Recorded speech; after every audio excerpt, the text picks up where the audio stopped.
I hunted, Rob. I hunted for Tobey Maguire's dick. Do you want to take a life? Do you want to cross that line? Because it's a long way back from hell. Arwen. Tolenilu. Ichaer gwannar navalano sibaro no kirar. I learned a long time ago that there's no sense getting all riled up every time a bunch of idiots give you a hard time. In the end, the universe tends to unfold as it should. Plus, I have a really large penis. That keeps me happy. Now, what you've got here is a scrotum and nothing else. Vagina.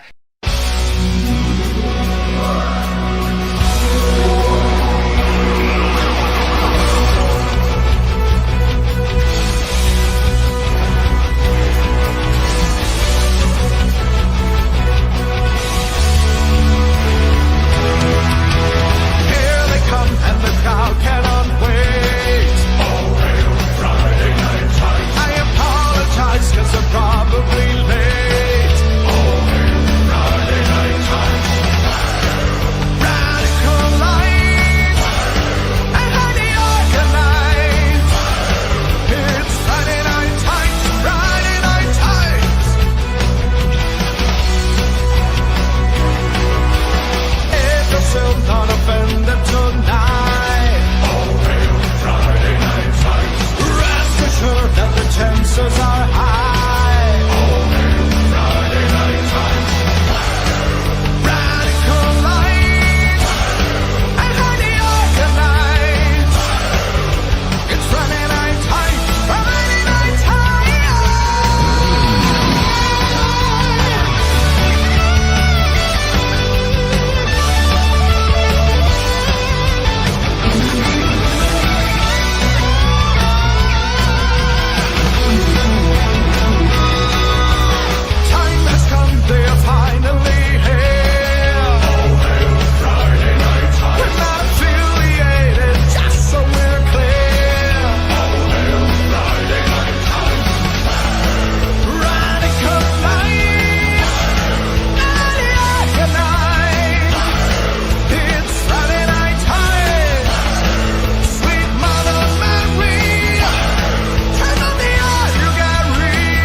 Have my headphones up my shirt so the stupid cord's not hanging down. It's a secret. What's up, everybody? It's Monday night. It's not a nooner. We are well into 2026.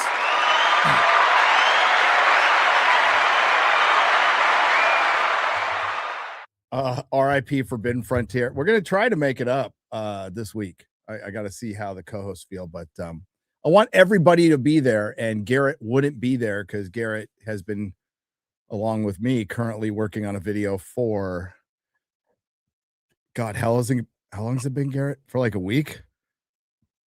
Excuse me. So we got started with the Stranger Things 5 review before the finale came out, and I just finished recording a couple hours ago. There we go. I got a burp and cough button. Yeah, so Garrett's working on that. So I want to have the entire crew there before we bring it back. Hello, Eric. Hello, Brett. Hello, Timmix. Hello, Not the Bandit. Welcome to the show. The Dead Critic. You look alive to me. It's a Venezuelan nooner. Well, I mean, Madrero, whatever his name is. Locked up. That's what his name is. Felon. I don't know what the prison number system is for the federal, but he's a prison number. He's a prisoner.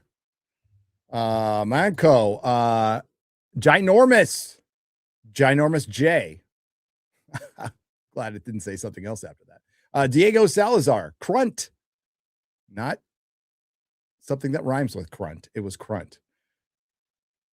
Kiff Anderson. Eric K. the Mod. Mike Gord. One of the mics. Lady Arendina Wrench. Johnny Nuts. And the Dude Law. Welcome to the show. I am deliriously tired. I got 4 hours sleep. Recorded. Well, we did 3 live streams in a row about Stranger Things. And I have been recording pretty much every minute of every waking hour in between there and up until a couple hours ago. Not sure I entirely remember the ending of the video. I'll have to see tomorrow once I've slept, see if it sounds good or not. No, not energy drinks. Coffee. Energy drinks are bad. Like I'll do it once in a while if I need to, but they are bad. Give you kidney stones, that shit.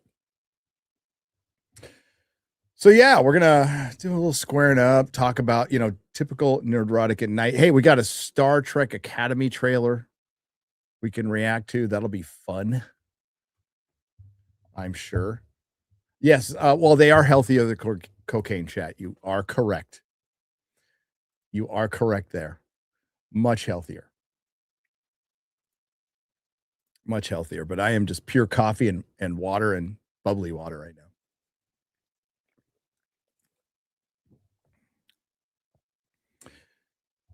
And I'm looking forward to getting back on the schedule and seeing my family and doing stuff. So it'll be fun. Yeah, the Stranger Things 5 review as it stands is hour and 2 minutes long. It's a long one. Another long one. That's 3 in a row. Hope I'm not setting a bad precedence here. Star Trek died of STD. Why are they still pushing it? Well, this STD crunt has flared up once again. I think, how far in the future is it? I forgot how far in the future Star Trek Discovery pushed ahead from the TNG timeline. Is it 900 years? It's ridiculous. They should have godlike technology, which creates a lot of problems. But apparently everybody still talks like it's 2000. I won't even say 26, 2018. It's 1,000 years. Good God. See, I fucking hated, the one thing I hated Moffat doing was playing with the Doctor's age so much to where now he's billions of years old. It's like, no, we had a good count going on for a long time. And Moffat jacked that up. And I hate doing this too. Yeah, they're gonna, the Ellisons, looked at by some, not all, as saviors of Paramount, but they're still keeping this shit going. So I don't know. And they chose the Duffer Brothers over Taylor Sheridan, and I am betting they are regretting that a little bit. They are regretting that a little bit. Star Trek Academy is going to make a 6-7 joke. Oh, dude. That's a good call. That is a good call. I think you're right. So, yeah, what was it? A couple days ago, I'm recording. I'm only halfway through. Was it Friday night or Saturday? The days are bleeding in right now. And I wake up. Well, no, I'm about to go to bed and I'm seeing all these videos of explosions in Venezuela and then helicopters. I'm like, well, that's obviously us. Like, what are we doing? What's going on? And yeah, they went into the country like they did Manuel Noriega, and they plucked. Is it? I always, I know his name when I have sleep. So,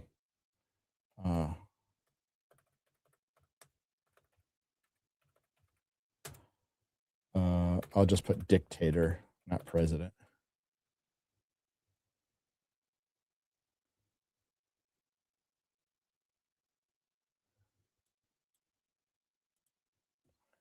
Maduro. Yeah, they locked him up. They got him. They got him. Menudo. They got Menudo. They got him. Yeah, everybody's talking about it. Everybody's a geopolitical expert now. Listen, the guy's a corrupt drug lord who shouldn't be leading the country.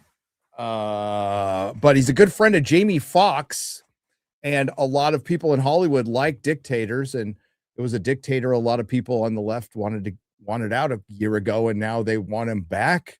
I don't know. I am not I don't like intervening in other countries, period. Now people can say that they are just making a DEA arrest, whatever. So I can be against interventionalism and not give a fuck that they arrested this guy all at the same time. It's amazing how I can do that. I don't give a shit. A DEI, did I say a DEA arrest? Did I say, God, I say DEI so much. Yes, it was a DEI arrest. 2 fat lesbians went into Venezuela and arrested him.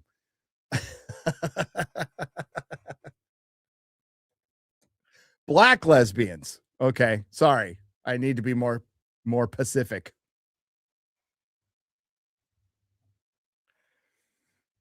Yeah, and that's my thoughts on that. I'm not concerned. I'm not concerned at all.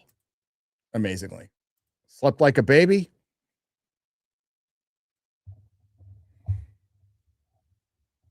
And he ain't going home. Yeah, black girl power got it done. Yeah, Hollywood loves their dictators for certain. For certain. They love to visit Castro and Hugo Chavez prior to Maduro. They love them.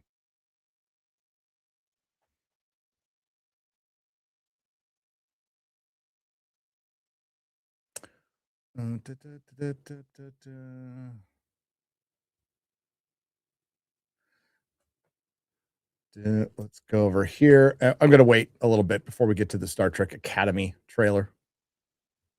I'm sure you're fine with waiting. I'm sure you're fine.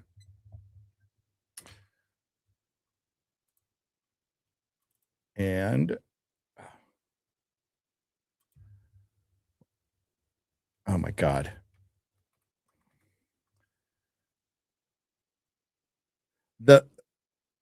Have you guys heard of this shit from Stranger Things? I'm looking it up now. I could not believe this was real. And listen, I am a fan of fans. I am a fan of fandoms. Now, I don't like them all. Just like I don't like all people. I think some are better than others. I think some are batshit fucking crazy, and I stay the hell away from them. But this is the craziest shit I think I've seen in a long. I mean, this is up there with the Raylos. With the Raylos. Where is it? Where is it? There it is. Holy shit. Okay, so Stranger Things ended. I don't want to completely spoil my video. Not well. Okay, it did not end well. And the fact that it didn't end well, it pretty much ended as worse as it possibly could, as bad as it possibly could, because it really does affect all the previous seasons. it has an effect on how I feel about season 4. I like season 4, but not so much now because so much was reliant on season 5 and the mystery, and it was not just a total letdown, it was a cop out. It was a fucking cop out. It was it was a cop out because the Duffer Brothers can't write. They are writers who have peaks and valleys, I'll say that. But they are not good, consistent writers, proven in the fact that they have not really done any other work. And Stranger Things is, without a doubt, unquestionably more bad than good. And this, as I've seen it all multiple times, rewatched it, found enjoyment in rewatching it. Even the series that are dumb. Season 3 is dumb. It's really dumb. But you wanted to be on the journey. You like the kids. You like the characters. So the difference is from, like, it's not as bad as other shows because there are good performances. Their kids, blah, blah, blah, blah. But that ending was bad. Unquestionably bad. And it sends a ripple effect through the previous show. So I know it's still popular, and I'm sure people will rewatch it. I won't. No. If I rewatched it, it would be season 1, and then I'm out. Which you may or may not know, it was only supposed to be a season 1. That's all it was ever meant to be. But a lot of people like it. Immensely popular show, sold out multiple theaters, going to be the most watched thing on Netflix, blah, blah, blah, blah, blah. And yeah, and Avatar is at 1 billion. And we wonder why society and Western civilization is crumbling. I digress. Apparently, not all the fans are happy. Even the fans who unquestionably love this show, they are not happy for multiple reasons. I'd say the most backlash the show is getting is for how many craters are on the moon? Is there a number on that? Well, however many craters there are on the moon, that's how many plot holes there are in this show. You know what? You can forgive a couple here, a couple there. It's no big deal. There's 7, at least 3. Get the fuck out of here. You introduce an origin to a major villain that's from a play that you changed from the play, but you give zero background, zero context for it. That's amateurish. You try to redo the running up that fucking hill. For fuck's sake, she's got other songs. Kate Bush. But you redo the scene again while playing the song again and again and again and again and again. Like they redo beats like, oh, we need to put in the Steve fake out here. Like it goes on and on. People still love the show. There's a lot of people. So the backlash mostly is for the plot holes and the unanswered questions. Duffer Brothers not helping themselves at all because they won't keep their pie holes shut. And now they're regretting is like, oh, I had the flu, da, da, da, da. And Paramount is going, fuck. We just paid these guys millions and millions of dollars for a 4-year deal when they have made one show in 10 years. One. Uno.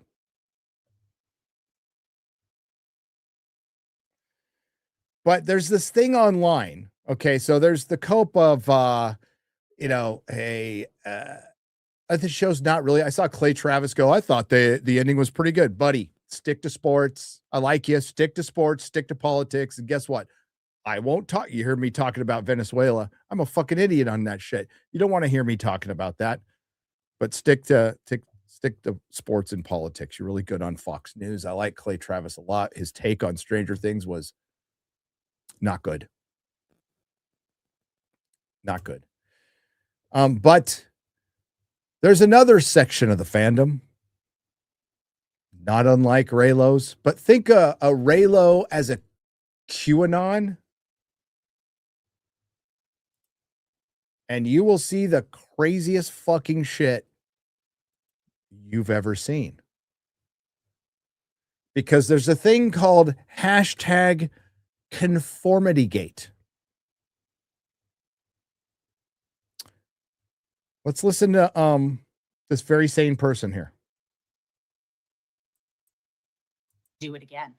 If you think I'm about to do it again, if you click this comment right here, it's going to bring you to a video where I predicted the ending of Stranger Things. I'm about to predict something else, and it's not going to be based off of clips of episodes. It's going to be based off of legal due process. If you do not want to listen to me explain it, this is a QR code right here. You can simply scan it. It's going to give you an AI prompt, scan and that. you can put it into any AI platform of your choice. It's going to break down this entire due process for you. It's also going to cite where you can get that information from if you want to just consume it yourself and fall down the rabbit hole that I've been under for the last 4 days. If you want to listen to me explain it, I'm going to do it right now for you. First, you think about who the fan base is of Stranger Things. Okay. You can put us into 2 So you're like, buckets, what is this chick talking about? Okay. So that comment said, girl, you predicted everything. This is a big Stranger Things fan. Look at her background. It's all good. It's all good. She's a huge fan, and it's a fandom like you don't see with Avatar, where they break down theories and stuff. And quite frankly, the fan theories throughout this and the whole process of the series have been better than the show. It's a problem with Mystery Box, though. So she's really into the show, and what Conformitygate is there is a secret 9th episode that they filmed that they're going to release, and she is going to give you the evidence why. Both going to feel very differently about that finale. The first bucket are going to be the people that are there for the story, the action, the characters, the buildup, the nostalgia that they get from there. And you're going to have this bucket right here. And that's the bucket that I fall into. Something that you should know about me before we get started is my special interests are people, puzzles, and problems. And that's exactly Okay, that explains a lot. what this is. And if those are your special interests as well, it's probably one of the reasons that you love Stranger Things. If you're in this category, we watched this finale and we just kept saying this doesn't make sense. And that is because it doesn't make sense. And that's because the Duffer Brothers are completely meticulous, and that's how they gained us as a fan. The Duffer Brothers are completely meticulous. Base. What we watched looked like seasons. Same actors, long run times, media promotion, as well as release dates. And I'll tell you, you probably think I'm crazy. If you go onto Netflix and you look at season 5, it's going to say S5 : and it's going to say E1, episode 1. And that's an analoging issue. That actually is a known problem with Netflix. It's simply just the only way that Netflix can take that content and put that out there. That's the first thing that trips you up when you talk about kind of that due process and how Netflix goes into actually Okay, I don't know what the fuck she's talking about now. An analoging problem, putting S5E1. It's an abbreviation thing, probably done by AI now, but I used to do chaptering for Blu-rays and stuff. And yeah, we just didn't care. If the information gets across, because we have to do so much of it, it was abbreviated on DVDs and Blu-rays often because to save time. But here we go. Releasing a show. What naturally ends. Now we wouldn't do S5E1. We would do episode 5E1 or something like that. But we wouldn't, or season 5 at E1 and not spell out episode. But it was just to save time. What ended up happening is we consumed this as seasons with episodes, and that's how it registered to us. That's normally how we watch TV shows. We consume them as episodes of a season. Yes, thank you. That leads us right into the biggest problem. The Duffer Brothers never registered this season. In order to be considered a final episode, you have to do 3 things. You need to have a final episode ID, legal release status, and then you have to enter it into the distribution and measurement system. That's the legal side of this. The distribution and measurement system of what?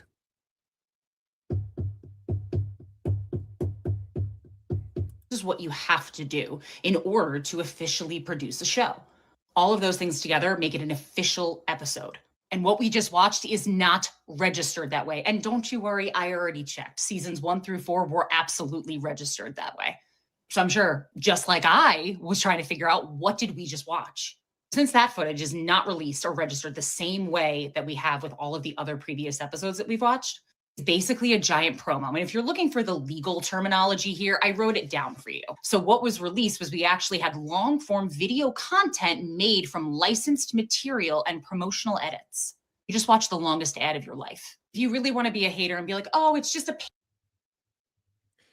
So she's saying it wasn't an actual show. It was just a clip or a part of a show, an incomplete show used as promotional. So it's a trailer, a sizzle reel. Paperwork thing. They just did it differently. They're doing a spin-off. They're starting a universe. Like, it can be totally explained. Then I have one final question for you to think about. Why did all of the other seasons take 6 months to film and this one took a year? The strike. They're not going to release extra minutes. They're releasing a whole other official season 5. So the cope is, and God bless them, man. People love something so much. They want it. They wanted to be happy. They want to root for this. They want an explanation. I get it. I get it. You get so invested in something and it breaks your heart and you're like, no. There's got to be some explanation for this. And half of that stuff, I honestly don't know what she was talking about. But the conformity gate goes beyond that. So conformity gate, I had to look it up, is the theory is that that the final episode, the finale, was all an illusion projected by Vecna. Was all an illusion projected by Vecna. Now, honestly, if they ended the show like that and everybody's in the kaiju, like the original kids, and they're living their happy lives, but Vecna actually merged the world and he's going on to start his new life, I'm actually okay with that over what we just got. But it doesn't end there.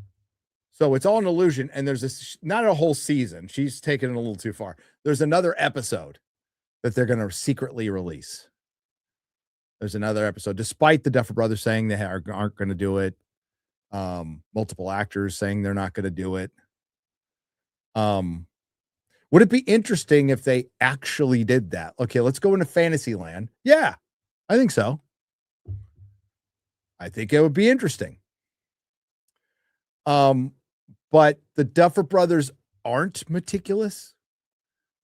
And I mean, at all. And that was fully exposed. See, that's the thing about Mystery Box. It eventually exposes you. Everybody thought Jar Jar was a fucking genius for the longest time, singing his praises. But I was on to him early. I was, because Alias pissed me off. I loved Alias. I loved it until I realized, oh, they don't know what the fuck they're doing. So it was mentioned on the EFAP we did that a lot of the Stranger Things script were written last minute or filled in later. I know Grace Randolph, the famous feminist, wants to blame a divorce because one of the Duffer Brothers' wife divorced him before season 5, but that bitch was there. Sorry, for seasons 2 and 3. So shut up.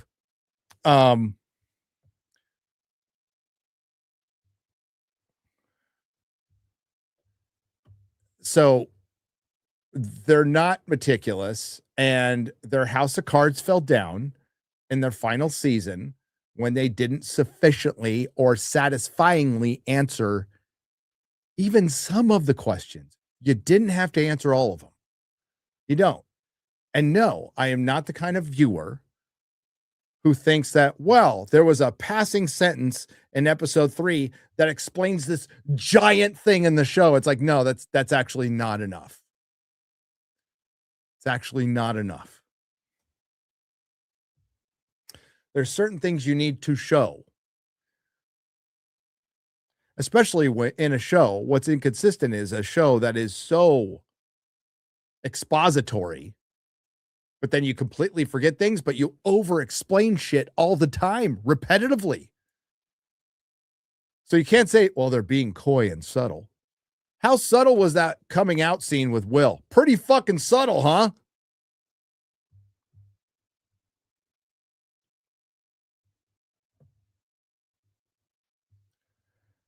Pretty subtle. It just ended bad. Sorry, your show ended bad. And it was filled with plot holes and bad because they did a bad job writing. And they had $480 million in 3 years to do something good, and they didn't. Sucks. I was not expecting. I was like cautious about season 5, but I'm like, it'll probably be pretty fun. You know? And it was terrible. I wish it wasn't. I was looking forward to it. I was looking forward to it. But yes, but that is crazy shit right there. There's a secret episode. God bless you. And you know what? I hope she's right. I hope I'm wrong and she's right. And there's a whole other season out there. That'd be cool. I'm down. I'm down.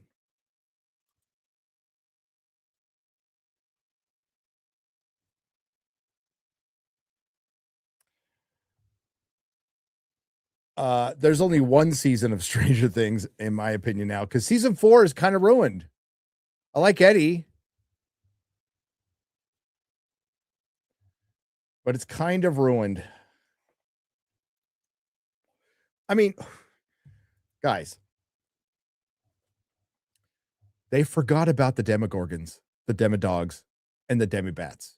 And the Duffer Brothers are saying, well, Vecna was surprised. I am not convinced by that argument, so it must have been budgetary.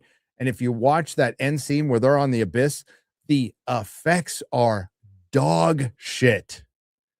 Like the creature of the actual creature itself, you know, the mind flayer, that's fine, but man, the background is terrible. It is embarrassing for how much money they spent on this. So, yeah. The last cultural phenomenon show comes to a very disappointing end. And I have a lot more to say about it as I break down the entire season in my over an hour long video.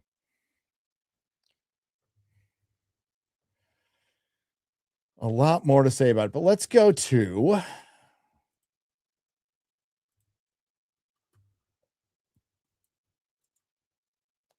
not this, not there. No, stop. I don't use Chrome anymore.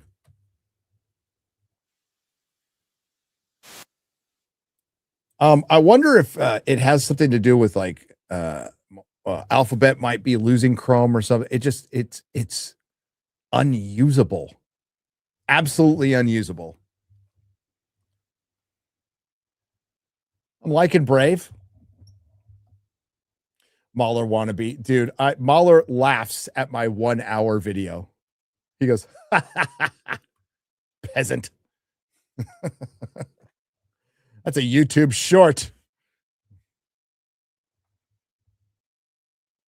But after what was it? After the Will episode, I fucking texted him. I'm like, oh, fuck this shit. Now I'm doing an hour. I'm going to break this. And he's like, do it.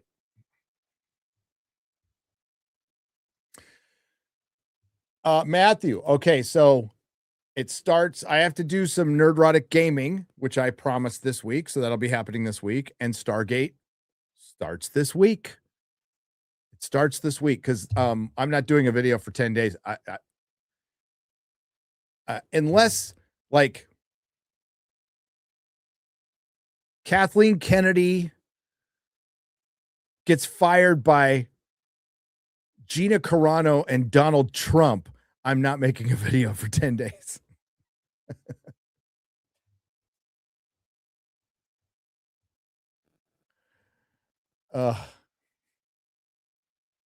But yes, it'll be a nice reprieve. You know what? I need some episodic, good old 90s sci-fi, and that's gonna do it for me.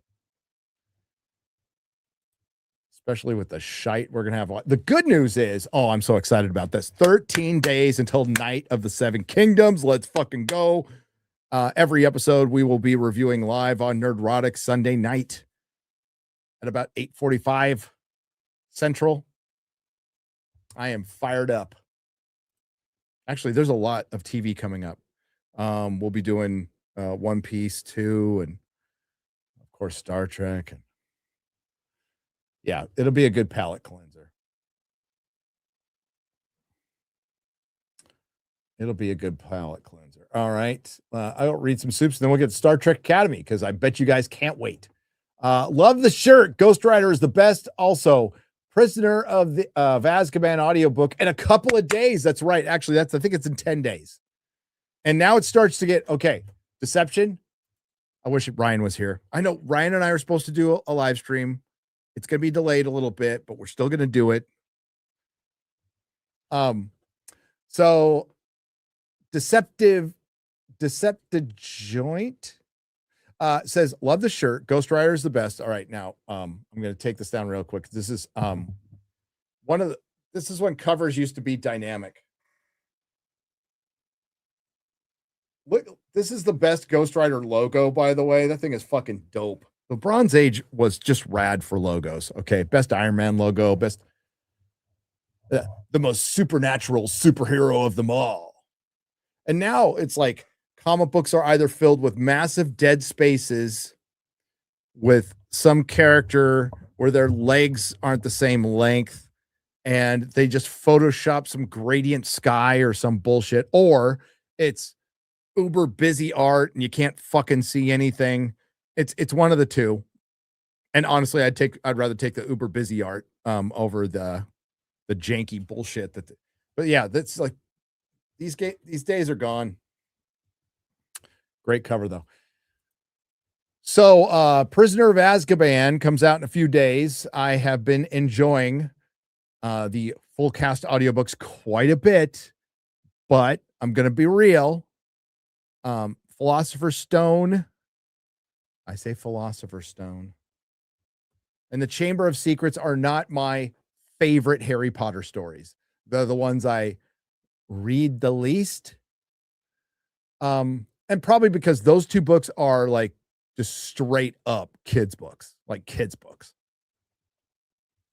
But what Harry Potter and J.K. Rowling does as the series progresses is it gets more mature as it rolls on, which is pretty unique for the series. And it grew up with a generation, which was also unique. Mahler did a great video on Star Wars Can't Grow Up. And when people maybe ask him, like, how do you mean? How far is grow up? What's the limit? You grow up like Harry Potter grew up. The Harry Potter books grew up. And no, it's not just killing people. It's not just killing people. Sophistication of story, building world, bringing in more mature elements, without being gratuitous. It was a great balance. So that starts with Prisoner of Azkaban. Some people might disagree, but I think it starts with Prisoner of Azkaban. Now it really gets going with Goblet of Fire. But yeah, I can't wait for it. I'm there. I've already pre-ordered it. Any chance I get to pre-order it. Thank you for the 5 Canadian pesos. Hey, Gary, I hope you got my email the other day. I know you're busy, but whatever the case, keep up the good work. Billy the Kid Lawrence for $5. What was the email about? I've been quite busy. Melissa probably got the email, Billy, but I'll go back and check. Thanks, buddy. Mikey Gussler, I saw you. Yes, I got your package. We actually had it for a couple days, but we didn't visit our the UPS store until I think today. Haven't opened it yet though. So it's an unopened box in my TV room. Whatever you sent, I'm greatly appreciative. Thank you, Mikey, for sending it. We love Mikey Gussler. Big James Gunn fan. Mikey Gussler. Stay true, brother. I tagged you on X, an X-Men comic. What the hell? Let's take a look. Shall we? So you tagged An X-Men comic. So I should see an X-Men comic. I'll scroll through. Get past the people calling me a Nazi or a meth head. Laughing at the meme of L's face or puking. I don't see an X-Men comic. How long ago was it? A tranny guy. Don't need to see that. Searching for, I see a Space Above and Beyond comic. I have that from Hail Friday Night Tides. There's some Spawn comics there. Those are cool. There's a terrible picture of me crying. Gary, when he sees anything he identifies as woke, says Ryan All Day News Anderson. And he's at the Nerd Rage podcast. And he's a fucking Dodgers fan. Get out of here, homo. I mean, you can talk shit about me all you want, but fuck off, Dodger fan.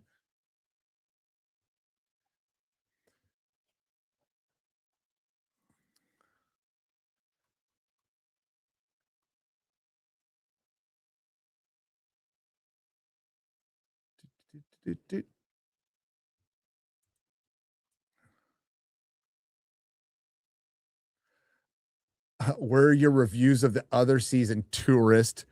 Says Dragon Fairy X. Tourist. Where are your reviews from the other shows? I don't know. They're all in my live streams from 2016 when it came out, when I barely had a channel.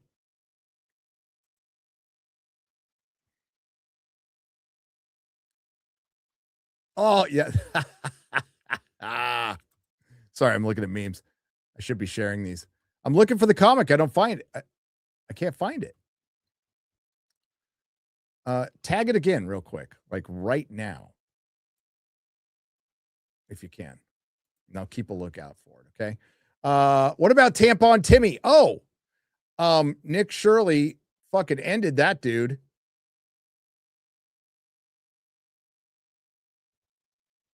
Ended him.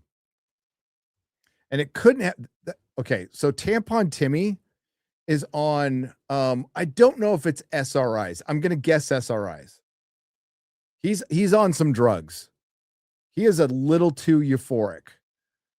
So it's either SRIs because he's bipolar,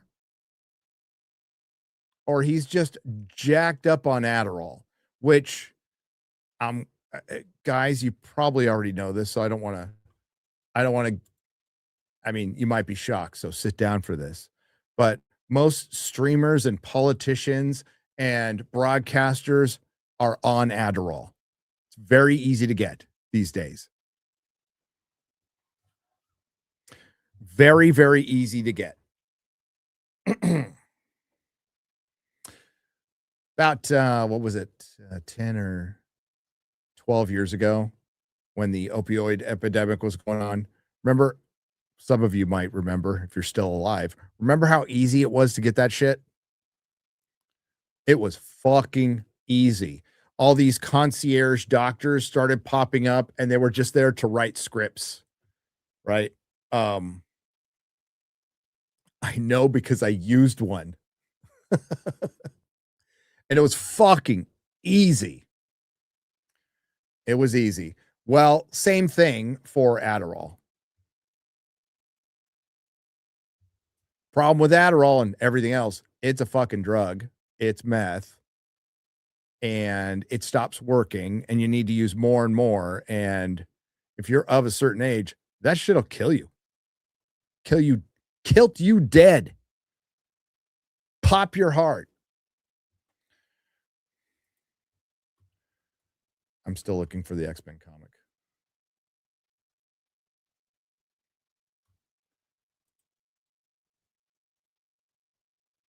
But yeah, Tampon Timmy's on drugs. Homeboy is on some fucking drugs. And I'm happy he's gone. He almost became vice president. And somebody like him could become vice president someday within our lifetime. We're that kind of fucked when it comes to the political class. We're not getting our best.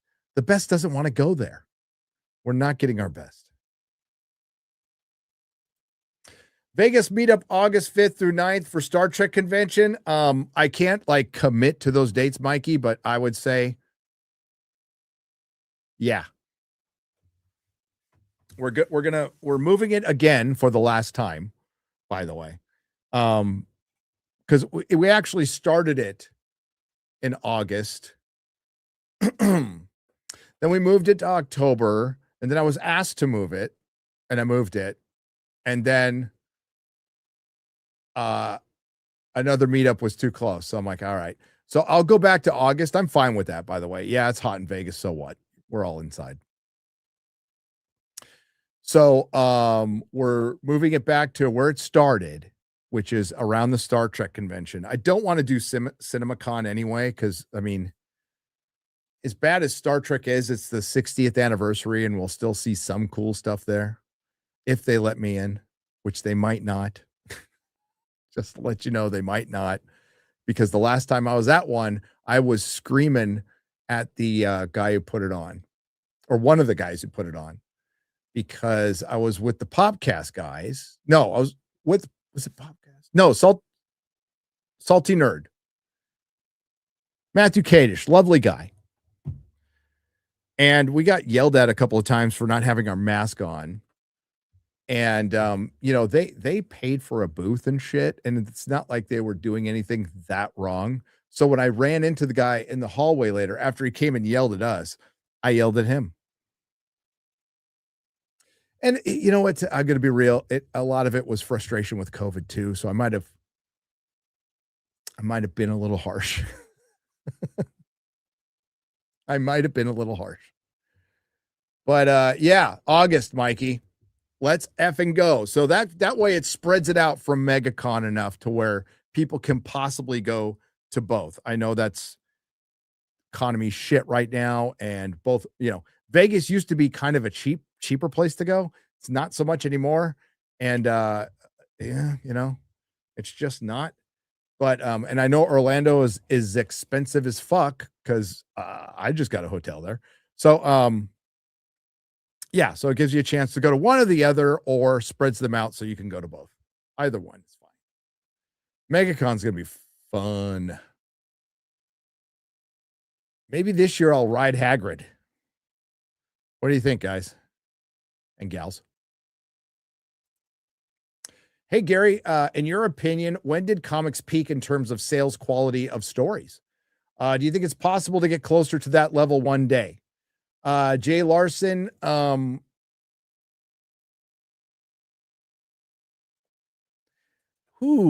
are two different eras. But I'm going to say, and I'm going to sound like an oldster, but this is true. Sorry. As far as sales and storytelling, Bronze Age. Would anybody disagree? Because we're factoring in sales, and if you're going to factor in sales, then you have to factor in the time before the direct market. 90s,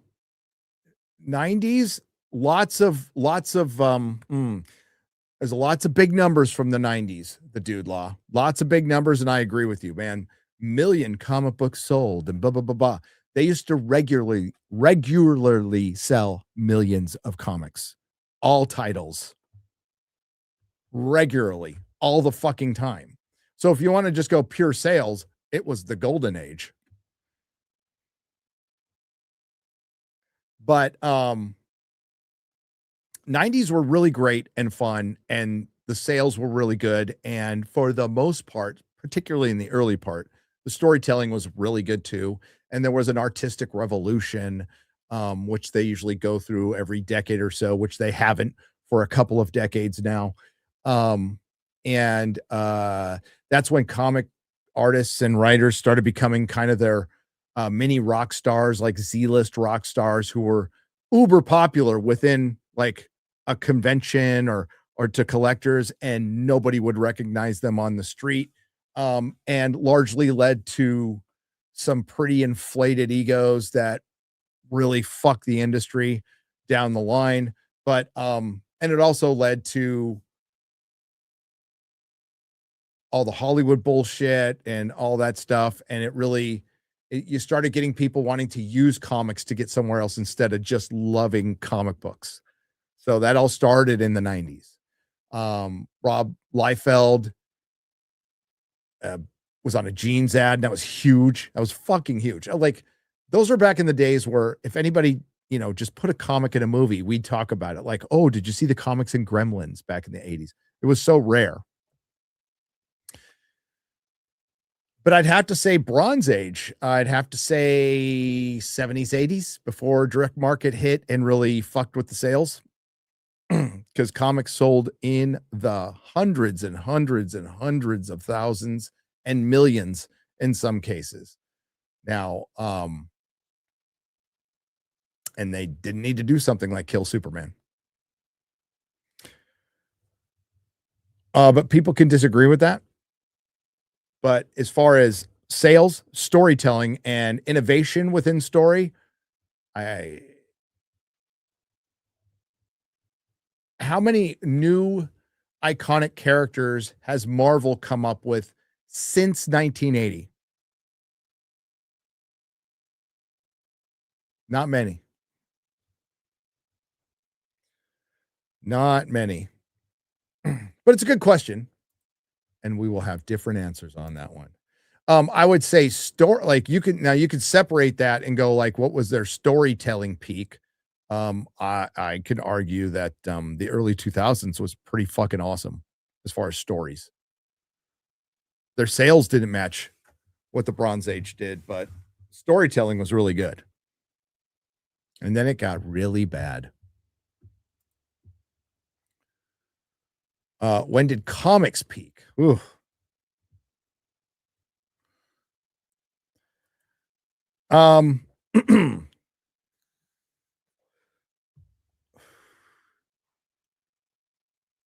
Putting in a lot of factors. When did they peak and when did the decline start? Probably 90s. And then they had quite a resurgence in the 2000s, early 2000s, and the sales did start creeping up, but they were overall down sales wise from the 90s. But they were in the zeitgeist, and their future was bright. Things were looking up. Things were looking up all through 2010 and even 2012. Things were looking up. If I hadn't been a colossal fuck up and relapse, my store was doing better than ever. And I'd like to take all the credit for that, but the comics were getting better and more people were interested. Now, I did my due diligence to get people in the store, right? And tried to be the best store owner I could be. So that gets good word of mouth because that's the best advertising, quite frankly, especially in a like a small, big city like San Francisco.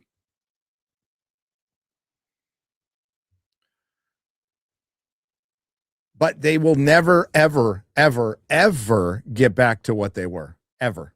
And I don't think that's even realistic or necessary. They don't need to do that. But their biggest problem was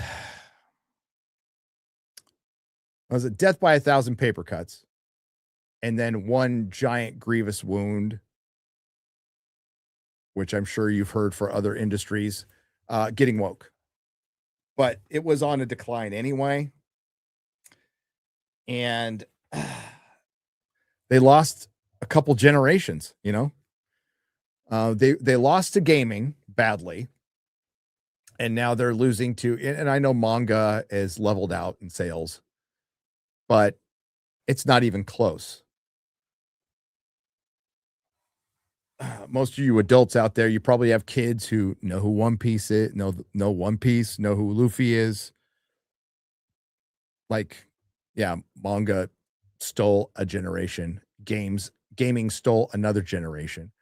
Now you could take those comic book characters and make games out of them, but they're not going to be buying weekly books on a Wednesday or whatever the hell day it is now.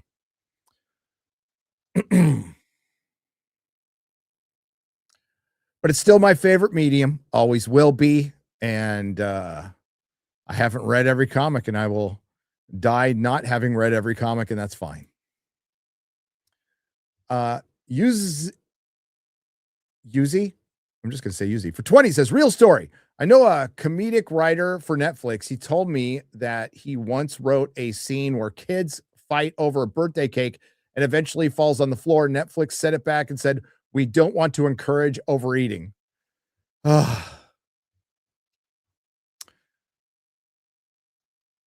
Yeah. I didn't know this until I was doing my research for Stranger Things. No main characters had kissed until the finale, which is fine because they're children, but there's adults, enjoying your book. I'm at the tape player broke part. Oh, shit. Jose A. Taco. Where I broke it over somebody's fucking face. Yep. Where was there any cope for Game of Thrones season 8? Oh, a lot, but it wasn't like delusional cope. It wasn't like they secretly shot an 8th episode. No, it was fans going, no, shoot another fucking season, you pieces of shit. No, the finale was not as bad as Game of Thrones season 8. Don't be a prisoner of the moment. Y'all, it's not good. It's really bad. But don't be a prisoner of the moment.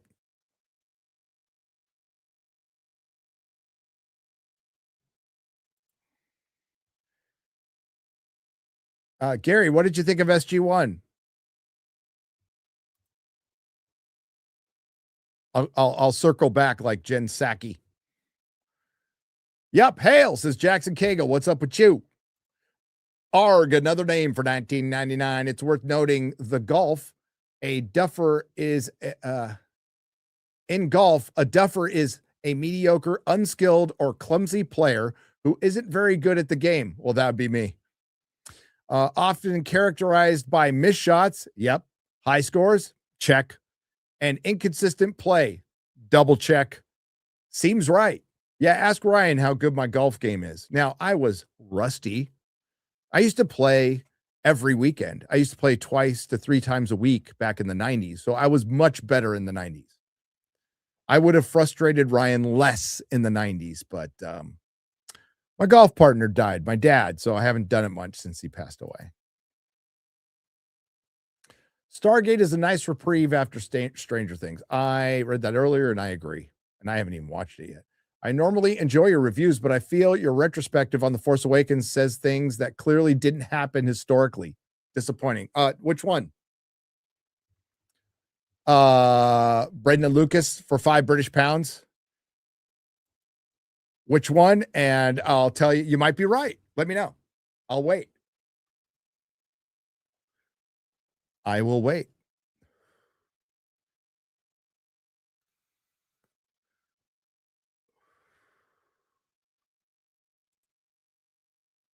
If I need a note, a producer's note, Brendan, I'm all about it. Lay it on me.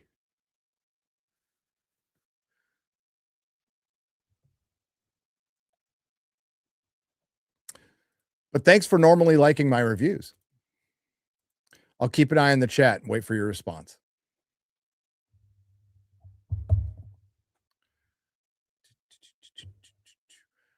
In the meantime,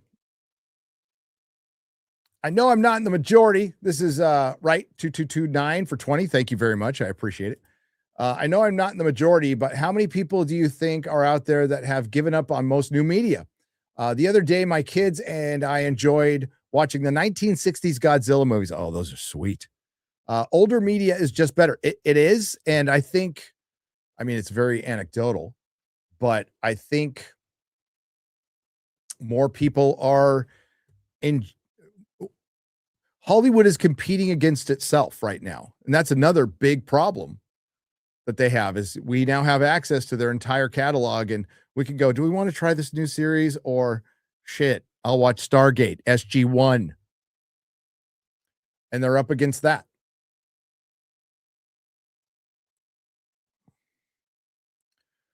And watching the 60s Godzilla movies with your kids, ooh, good dad. Good dad.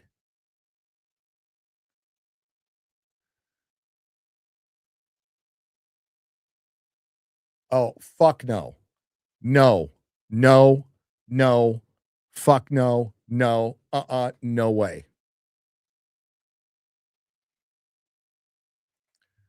I can't wait for Godzilla -0.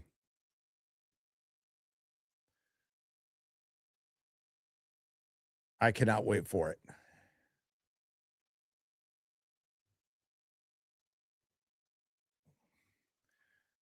I cannot wait for it.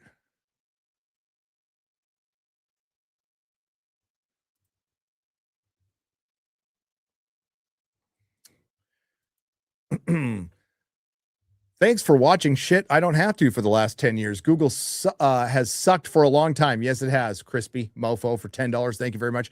Google search has gone to shit because of DEI. Yes, because of AI DEI or DEI AI. I don't even use it anymore. And I'm probably going to rip Windows out too. Thank you, man. Jack the Beanstalk for $4.99. Thanks much for the needed company today. Oh, thank you. Thanks for keeping me company.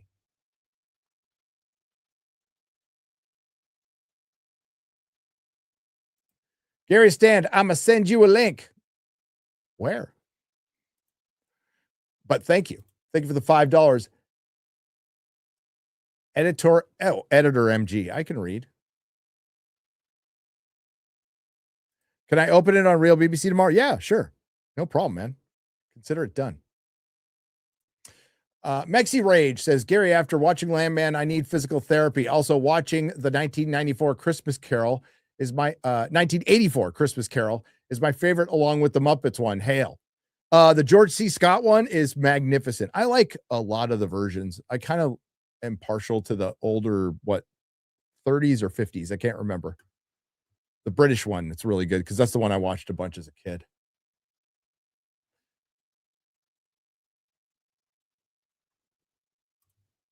What are your thoughts on Daniel Ketch Ghost Rider? I'm going to be real. They're better stories than Johnny Blaze. I'm a Johnny Blaze guy, but the stories in the 90s were 1,000 times better. God, they were good.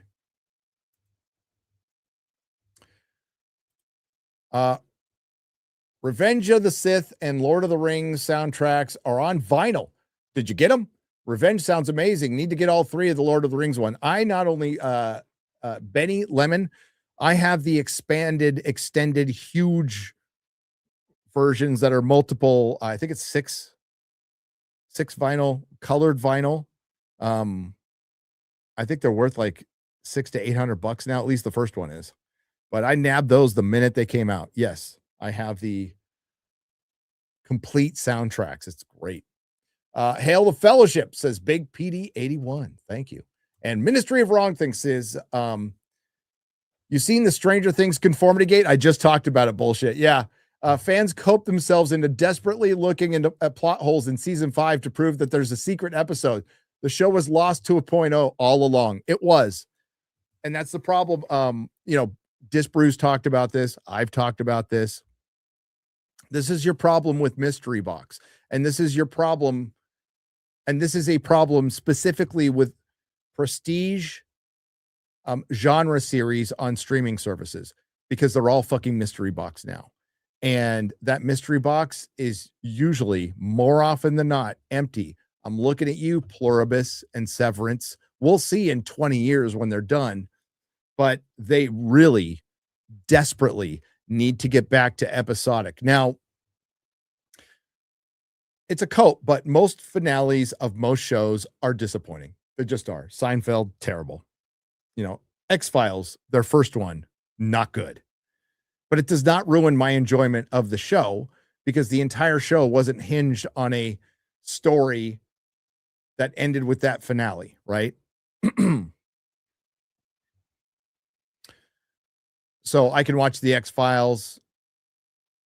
Now Babylon 5 ended pretty tight, but I can watch a lot of stuff that had bad finales because everything didn't hinge on the mystery and that finale. If you go look, and you guys know this, if you look at the charts, all what dominates the streaming charts, older TV shows that are episodic. So they need to go back to it. You can still do an overarching story, but it just needs to be more subtle, like earlier seasons of Doctor Who, like Buffy, like Angel, like the X-Files, just they need to get back to somewhat formulaic, episodic, that has good characters, good writing, and you don't need to have these crazy budgets. I don't need to see brilliant special effects. I only notice them in bad TV shows. Speaking of bad TV shows,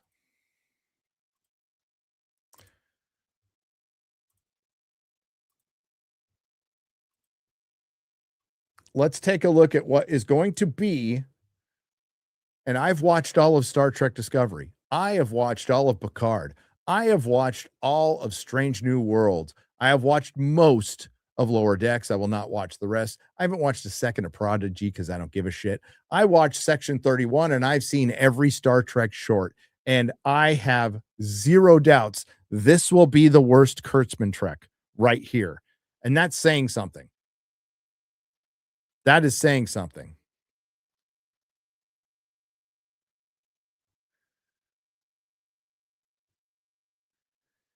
Because Kurtzman Trek is Star Trek made by people who don't like or understand Star Trek for people who don't like or understand Star Trek. At Starfleet Academy, you will learn the skills that shaped our greatest officers. The skills that shaped our greatest officers. I normally like her quite a bit. She's in Raising Arizona. It's a fucking great movie. What the fuck is she slumming it in this shit for? Officers who went on to become legendary. A few courageous people began to realize they could make a difference. Not to conquer you with weapons, but to coexist and learn. Oh, fucking. How dare you use Cisco's voice?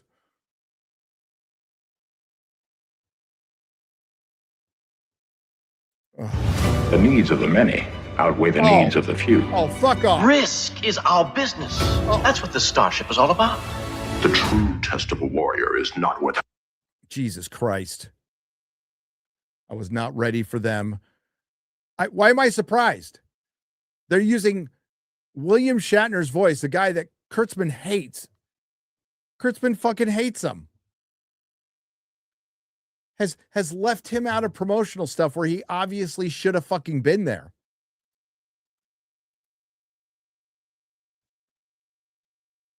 Out. It is within.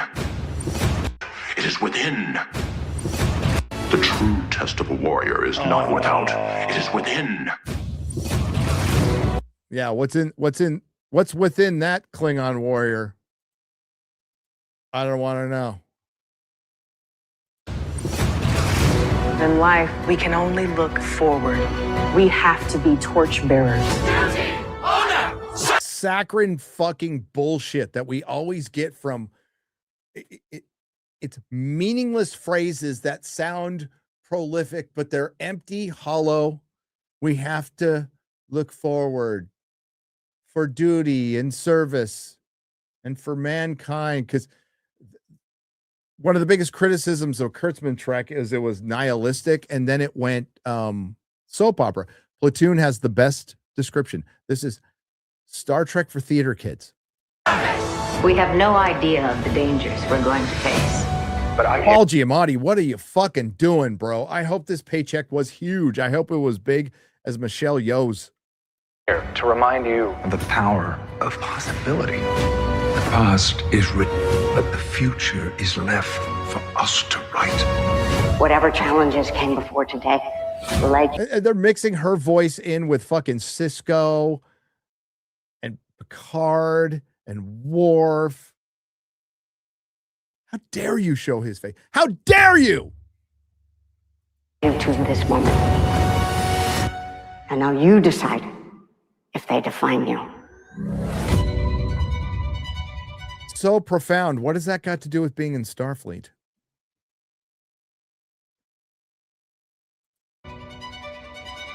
Ellison. Ellison. I know he watches. Listen, I'm not going to give you shit for being a Nepo baby. You didn't get to choose your dad and his $1 billion. And he gave you $1 billion, but credit to this Nepo baby. He has taken the privilege and gift that he got from his dad and actually done something with it. You know, like made a business out of it. Sure, you started out on third base, but you did it, okay? Not everybody can do that, even starting out on third base. There's a lot of mofos who start in third base and fall flat in their fucking face. So, dude, yank this off the air. Do not show it. Every minute of new Kurtzman Trek that gets put out in the ether, and it doesn't matter if nobody watches it because they see the trailers and they hear about it. Every second of new Kurtzman Trek destroys the legacy of Star Trek and ensures that it will never return. Because there's so much of this slop, garbage, woke garbage out there that no new generation is going to understand or even want to look at older Star Trek after they see this. So your crown jewel is a corn and a piece of shit.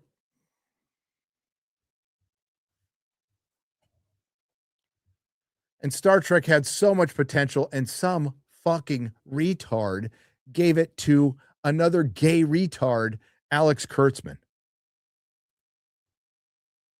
who had a hit. This is how fucking stupid he is. So the reason we got Star Trek Academy was his ego, because there was a show under his umbrella that he had nothing to do with that actually succeeded in getting not everybody, but a lot of Star Trek fans behind it and going, hey, at least this doesn't completely suck. I like Picard season 3. And we have the opportunity for a spinoff. And the guy who did Star Trek Picard season 3 wanted to do the spinoff. Does it guarantee that it's good? No. And believe me, Terry Matalas is better off that it didn't happen because he would have had to continue working for Kurtzman.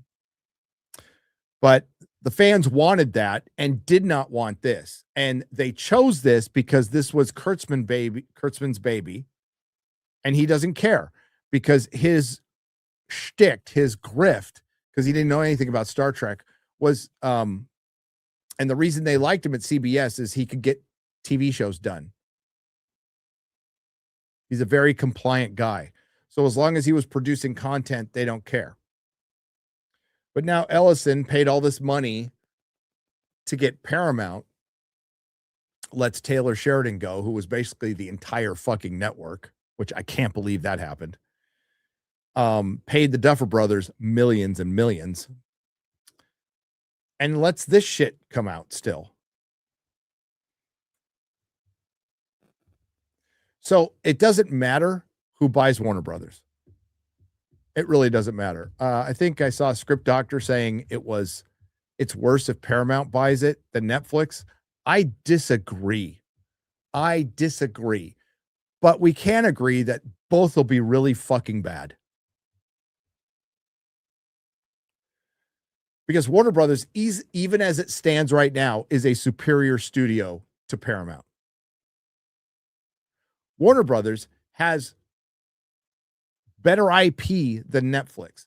And Netflix, knowing that they do not know how to create a consistently good series, is why they're going to after Warner Brothers.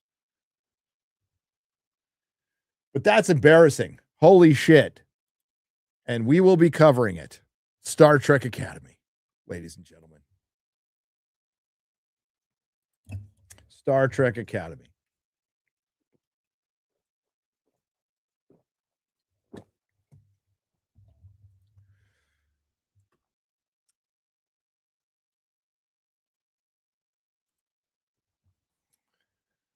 My dad read me The Sorcerer's Stone with different character voices when it came out. Oh, that's cool. I was 2. He did it the same when every book was released, including 7. I almost was 14, and he still made him do the voices. B-Chain, that's awesome. Jose A. Taco for $4.99. Do you have Peter Parker Spider-Man #1 covered by John Romita and John Romita? Rain cover. Loved the cover. It's 150 with certificate. Too much to buy. I don't know. What's the grade? You mean Peter Parker, the Spectacular Spider-Man? Or Spider-Man? Is the tarantula on the cover?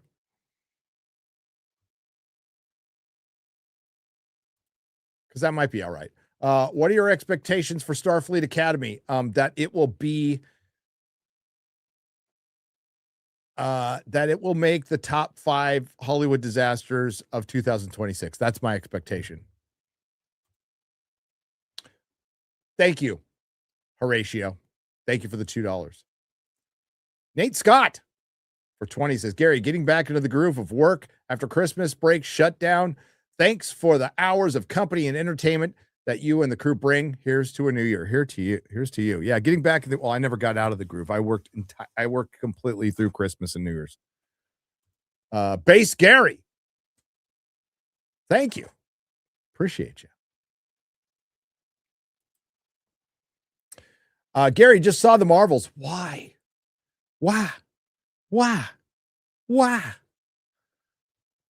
Macy's Day Thanksgiving Parade, 1987. Oh, sorry. I thought you meant the movie. That hokey float, Hulk, Cap, Spider-Man, and so on, is way better than anything Marvel has produced in years. You need to check it out. Oh, I've seen it. Many times I've seen that video. Many times. Thank you, though. So it's safe to book a flight for August. I wouldn't say that. Mikey, let's get I'll make an official announcement after MegaCon, so around March. But if you want to hold out that time for work, I would do that. Thoughts on the Agent Carter TV show? It was all right. I didn't hate it. And she's hot. Did you give Robin Hood a try? It's pretty good, I think. Also, did you finally get around to Red Rising yet? Neither. My head has been down in the work, Mad Dog. But I am going to watch Robin Hood. Now, I did Last Samurai Standing. Is fucking excellent. Fucking excellent. Go watch that. I approve of Trump's new policy that singing John Lennon's Imagine will result in you being kidnapped by Delta Force, says Joel Slayer. I hope you and Melissa have a great 2026. Thank you, Matthew. Right back at you, brother. So far, so good. I mean, she hasn't seen me much this year. Let's be real. I've been in my office most of the time. Getting here late, but catching up. Thanks for everything, Gary. You help us get through you help many of us get through the day. Hail the fellowship. Well, thank you. You helped me, Razorback Doc, for $19.99. I appreciate it. It's reciprocal. Big PD 81 for Fitty.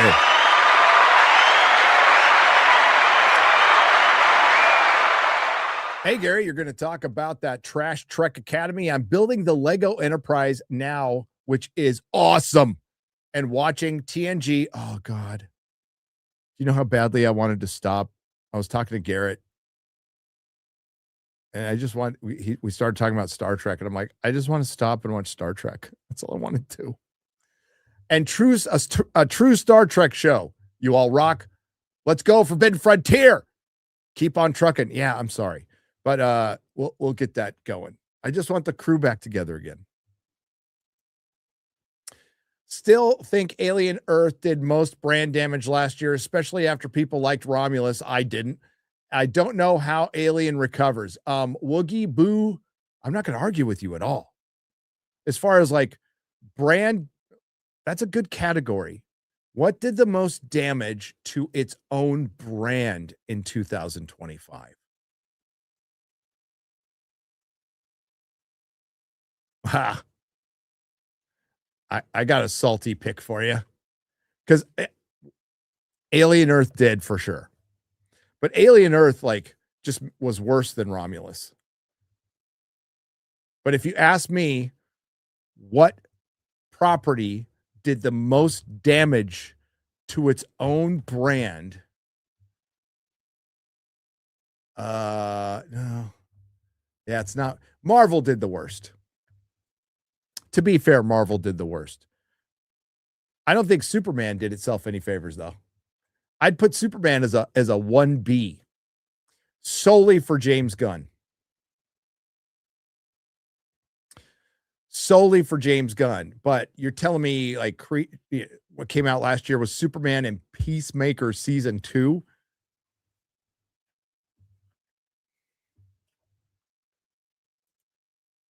Read a recent X-Men. Can't they come up with a new plot line to spot besides everybody hates mutants while they are fine with aliens, spider people? Yeah, that it gets old, Darrison. And why would people be fine with superheroes and not mutants?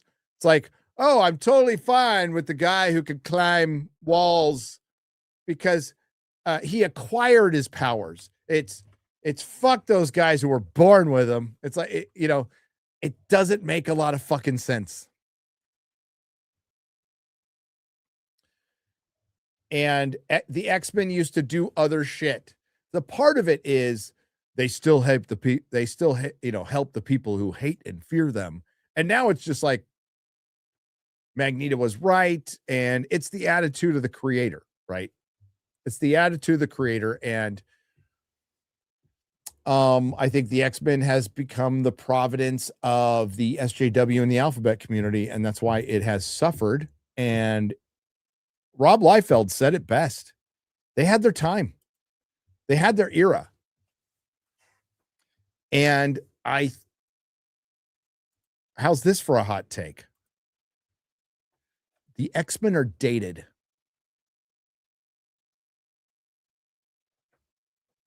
They are now dated.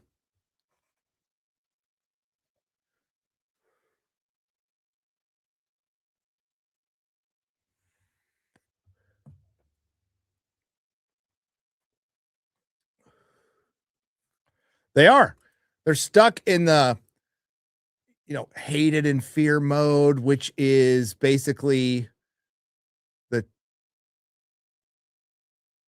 something they never started out as. That worked in the 80s and 90s. Listen, in the 80s and 90s, there was this hyper censorious movement from the religious right, from the authoritarian religious right. That was real. And there was a natural pushback against it. But like, while they're still out there, most Christians I know aren't being censorious or trying to ban anything. Pretty chill. They're pretty chill. But X-Men has now become part of another religion. Part of another religion. Well, it wasn't all the right. It was fucking Democrats too, but they were all uniparty back then too. I don't want to burst anybody's bubble, but they were fucking uniparty back then too. But yes, Tipper Gore was there too, but it was the right as well. Okay. I was there. But it's like neocons and all that shit. And they were a lot closer. And, but yes, Tipper Gore was out there censoring, but there was definitely people going after religious groups going after metal and stuff like that. And there was a satanic panic. And now we have a new satanic panic. Now there's a Nazi around every corner. And now there's a new religion.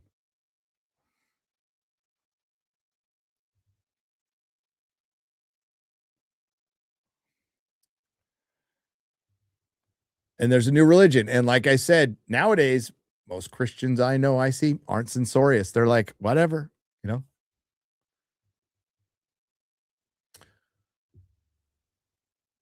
So the X-Men are now, and this is going to be in my video. The X-Men are now part of a new religion that requires calls to the altar multiple times in a comic, in a book, in some video games, in a lot of TV shows.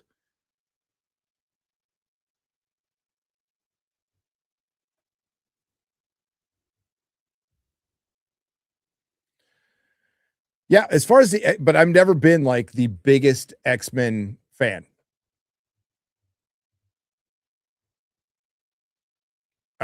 Dogma. There's a new Dogma, though. I would argue that there's been an evolution on one side and a de-evolution on the other. But yeah, the X-Men, I was never a huge fan after the 90s. It got a little too soapy for me. So yeah, I like the Avengers and Spidey. Yeah, I've always kind of thought the Avengers were better, even though at the time the X-Men were way more popular. I always loved Iron Man. So yeah, that was and Daredevil, of course.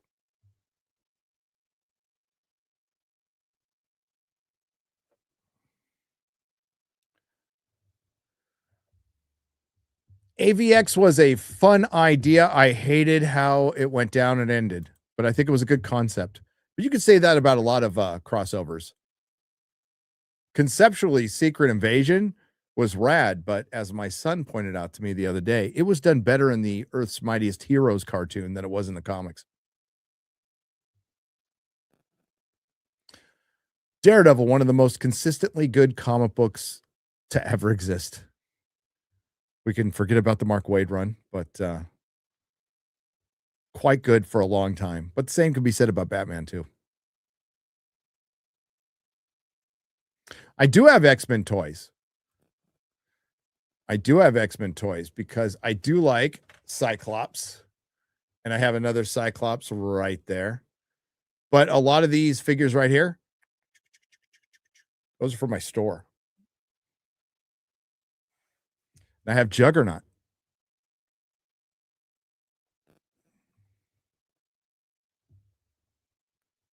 And I have Colossus. You can't see him. He's right down here.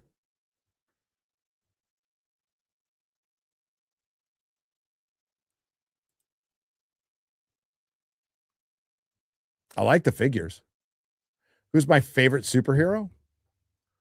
Spidey. Spidey or Daredevil. It's always been one of those two.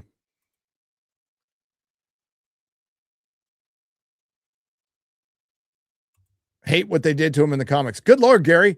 2 more nails in the Star Wars coffin this year. Ahsoka Season 2 and Mandalorian and Baby Yoda. They won't be good, but I suppose we can speculate which will be worse. Is it possible to do any more IP damage? It is. But I believe that Ahsoka Season 2 will be worse than The Mandalorian and Baby Yoda. If you're asking me to choose, Ahsoka Season 1 was abysmal. Absolutely abysmal.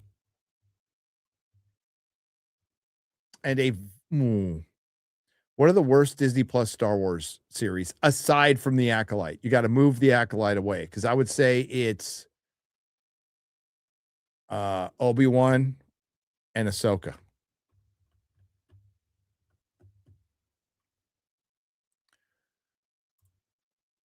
Rey is inferred as a creation of Abrams and Kennedy from Lucas and Art.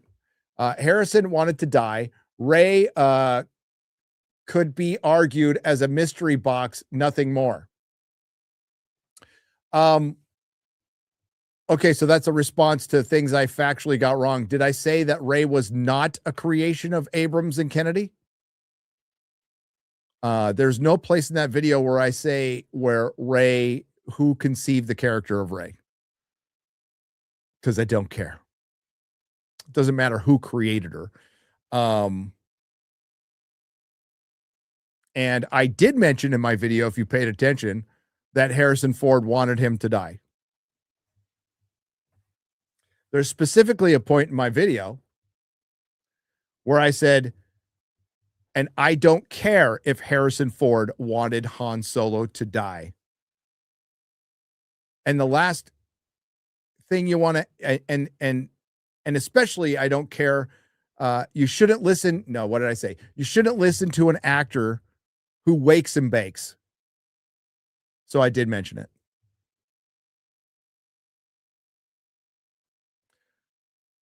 Rey could be argued as a mystery box and nothing more.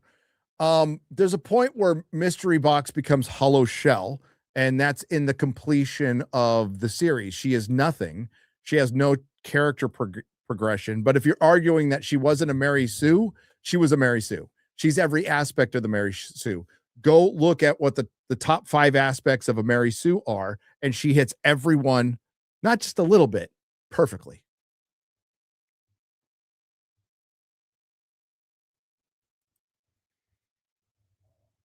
So I still don't know what your arguments are, because I make no argument at all about who created Rey and where she came from conceptually, because that really wasn't important to the review. I had always just assumed that it was Lucasfilm and their story group that came up with Rey. And what she is she's a derivative character from, I'm forgetting now. Remind me in the chat. She's a derivative character from somebody else in the, like everybody else is in the, either in the, from the EU, or she was basically taken out of George's treatments. Yeah, Rey was created by Snoke. Yes. Not Mara Jade, maybe Jaina Solo. Maybe Jaina Solo. There's a good argument there.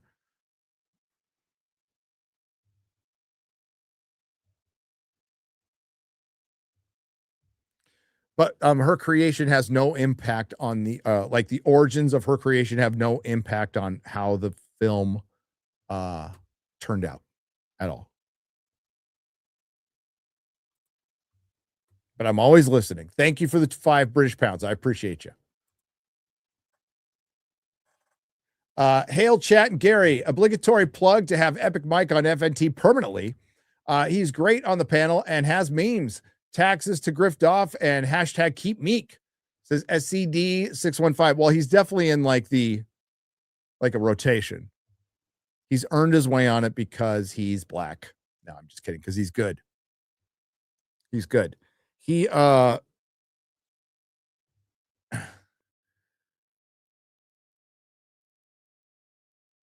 don't, I'm gonna say he has what it takes to be on there, which is you have to be somewhat terminally online. You have to be somewhat terminally online in our sphere.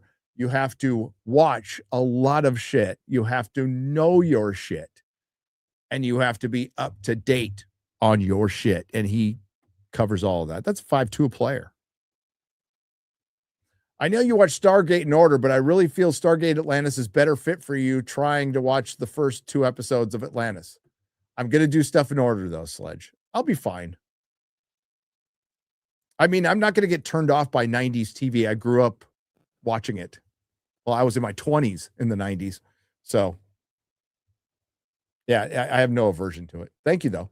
Thoughts on Ted TV show? I laughed my ass. I haven't seen it, Uzi. I will. I love the first one. The first movie. Also, do you expect another kaiju in Godzilla -1? Oh, aside from Godzilla? I don't know.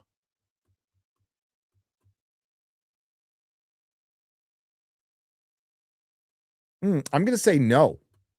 I could be wrong, though. Mike and Elle kiss in the Snowball season 2. Do they? So do Lucas and Max. Nancy kisses, sleeps with Steve in season 1 and Jonathan in season 2. Or did I hear that? What you said? No. I just don't remember people kissing. But it's been a minute since I've seen season 2. Well, then there's no excuse, Jimmy Collins, for Jonathan and Nancy to touch fucking heads at the end of the finale after they officially broke up instead of fucked right before they were going to die. You've seen the Doomsday leak from My Time to Shine? Hello. You mean My Time to Shine? Hello. Hello, My Time to Shine. Hello. I give you a spoiler now. Let me see.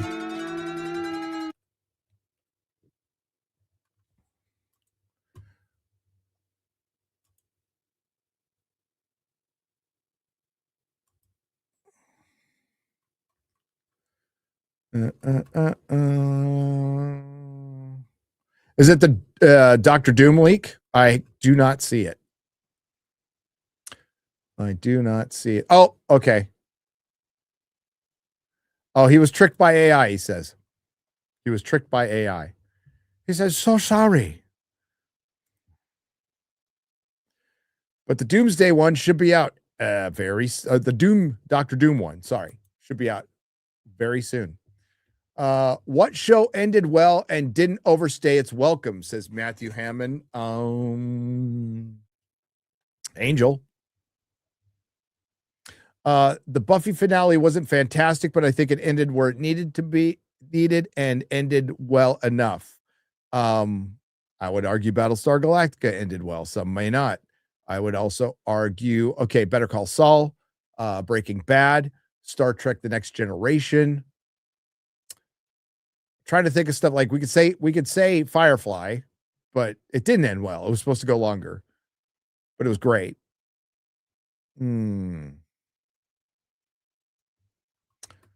Babylon 5.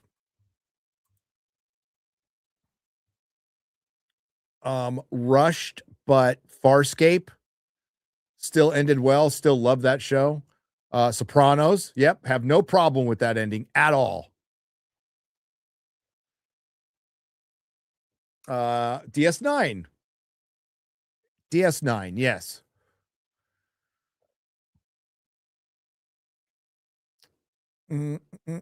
I disagree on. I respectfully chat, and like you can have a different opinion than me, and you can tell me to fuck off and tell me I'm completely wrong. It's totally okay. It's fine. But The Expanse, I did not like how it ended, and I loved that show. I fought for that show. Justified, yes. The Shield, yes. She-Hulk. Well, I mean, for a lot of reasons. Bill 2. Persons of Interest. Persons of Interest. Blake 7's awesome. A previous mod sent me Blake 7. I had never seen it, and it's fucking awesome. And it really does lay the groundwork for Guardians of the Galaxy and all the rogues on a ship. It really laid a lot of groundwork for that.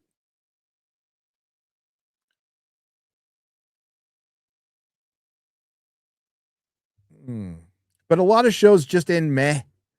That's pretty much the norm. Like X-Files did not end well. But upon further review, Agent Doggett, I was way too hard on him. Because I was loyal to Mulder. But Robert Patrick did a good job. Newhart ended fantastic. It's one of the greatest endings of a show ever. The Love Boat. I can't even remember when the Love Boat ended.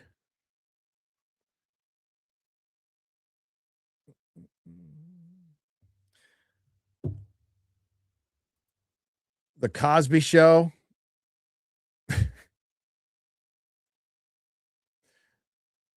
I didn't hate the Smallville ending. It went on too long, but I didn't hate it. I wish that dumb motherfucker would have gotten in the suit, but whatever.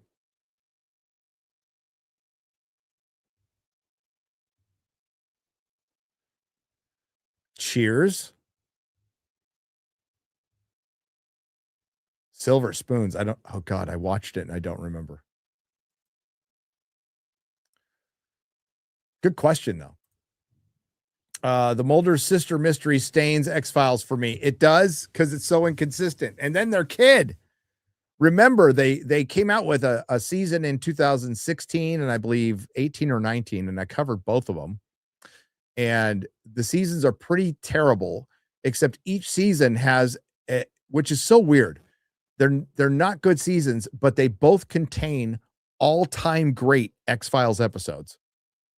Does that make any sense? So seasons 10 and 11, not good, except for 2 episodes, which are top tier X-Files episodes.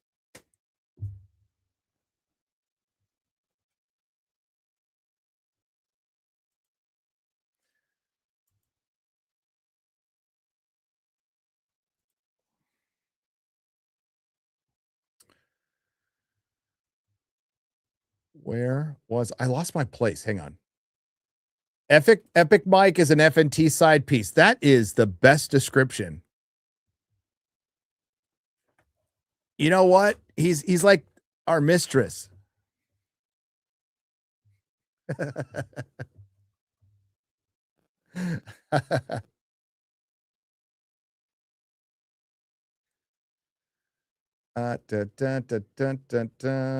we go. Gary, thanks for all you do. Nerds like me want good entertainment, not slop. Got your book? Going back to MegaCon? Absolutely. James Pippin, thank you for the $4.99. I have already booked my hotel. I think the flight is next. And we will be at MegaCon, which is just 2 short months away.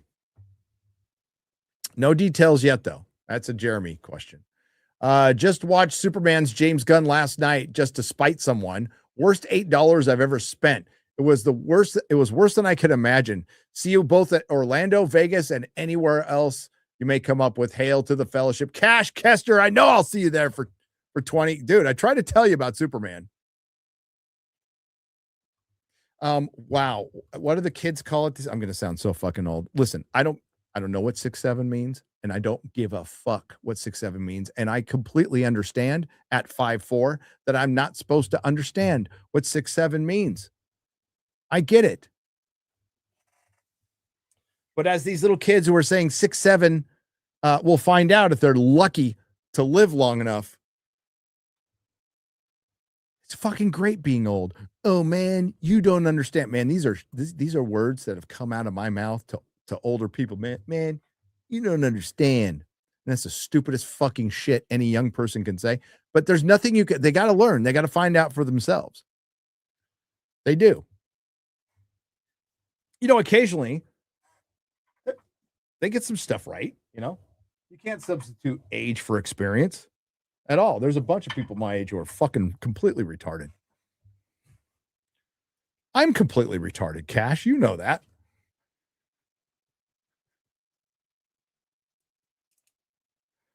I am completely retarded. But I think it's great. I think it's great that there's young people saying shit. And I'm like, I have no fucking idea what they're saying, but I don't care. Let them have their fun. Let them have their fun. But another saying, which I might get wrong, which I was leading to, was a lot of people were glazing Superman. It's not good. It's not a good movie. Is it the worst movie of last year? No, it is not. It is not, but it is also not good. And the company was putting absolutely everything into it because they were for sale.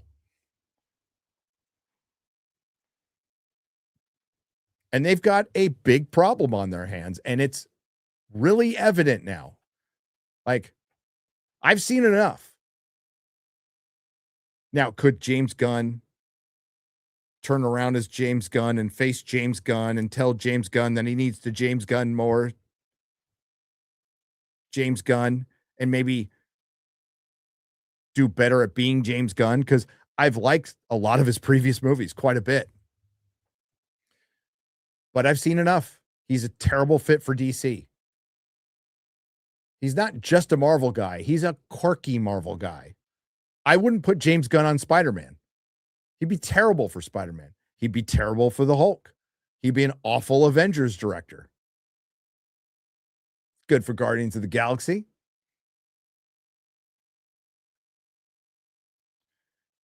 Great Lake Avengers. He'd kill at the Great Lake Avengers. Squirrel Girl movie. Okay, not fucking SJW Down syndrome Squirrel Girl, like hot Great Lakes Avengers Squirrel Girl. Okay, yeah.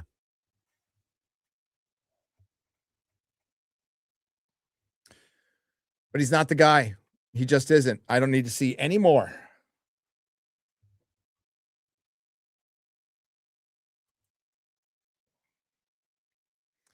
But he's got his fans, and they love him. They do. Hey, what are you announcing after MegaCon? Asked Darius for $2. The meetup for Vegas. The meetup for Vegas. Can't wait to go back.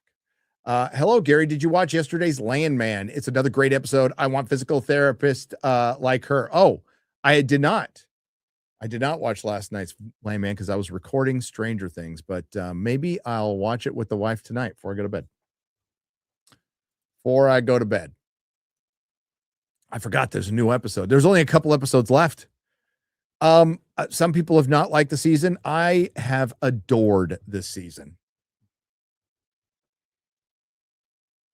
There's not as much violence and shoot 'em up. It's very family focused, but they're building up to a big violent shoot 'em up. Very much so.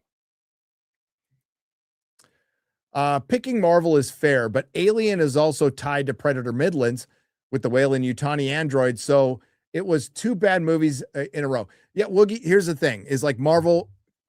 Can we argue that Marvel? Okay, we can argue that Marvel damaged their brand. Everything they put out was a flop, but that might. Here's where I'll agree with you. And thinking Alien might have done more damage because with Marvel the damage had already been done, and what came out this year, while it wasn't good, was the consequences. They faced the consequences of previous damage. Is that fair? That being said, Alien Earth did tremendous damage to the Alien franchise. And it had a lot to do with where it was placed. Because now Weyland-Yutani knows everything about xenomorphs 2 years before the original Alien. And then you have Noah Hawley come out and say, oh, we're not worried about it. So is this an alternate reality? And Noah, I had some respect for you, but motherfucker, you come into an established franchise and you're just going to like not worry about the thing that made it a franchise, then you shouldn't be on the project. I don't care what your name is. I don't care who you are.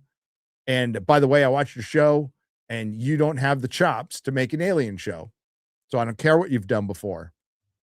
I've seen your finished product and it was shit.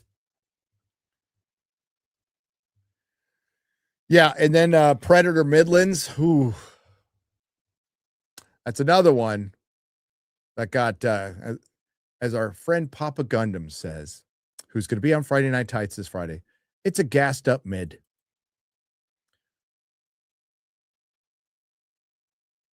Ironically, the religious right was right to worry about cultural degradation. With the gift of hindsight, and not with metal, with other things. Yeah. Not with metal. Metal is fucking harmless. Metal is beautiful. Metal is wonderful. Metal is good for the soul. I love metal. Now, did I listen to some stuff that was defending the truth? The stuff I used to listen to, bro. Woo-hoo.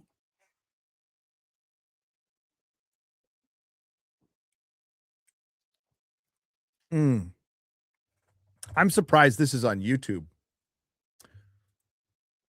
Y'all ever heard of SOD? Stormtroopers of Death? And their brilliant album, Speak English or Die? And it's a skinhead with anthrax, basically. And it's such a dude, it is such a fucking and the whip thematically, guys, for those who have listened to it, you get a little bit of whiplash because there is Speak English or Die. Shall I read some of the lyrics? I don't know if I'll get in trouble for this. It's a great album, but I fucking rocked out.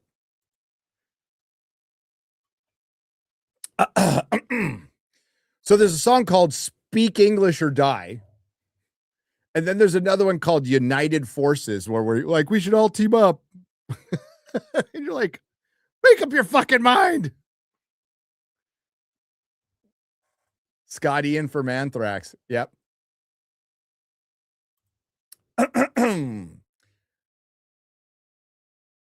YouTube, I'm reading the lyrics of a song. Not that they care. You come into this country, you can't get real jobs. Boats and boats and boats of you. Go home, you fucking slobs. Selling hot dogs on the corner, selling papers in the street, pushing, pulling, digging, sweating. Where you come from must be beat. You always make us wait. You're the ones we hate. You can't communicate. Speak English or die. You don't know what I want. You don't know what I need. Must I always repeat myself? Can't you fucking read? Nice fucking accents. Why can't you speak like me? What's that dot on your head? Do you use it to see? I should read it like a fucking Dr. Seuss.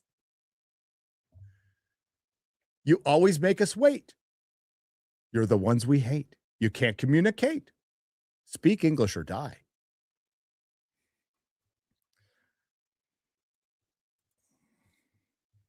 Fucking Stormtroopers of Death. Yeah, we were rocking that shit at school.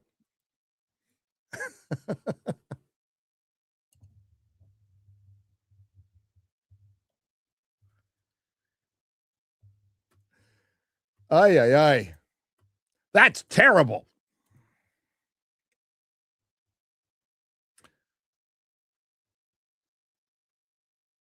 But I mean, I used to listen to songs like Code Blue, and those of you in the chat will know that. Hang on. Want me to read those lyrics?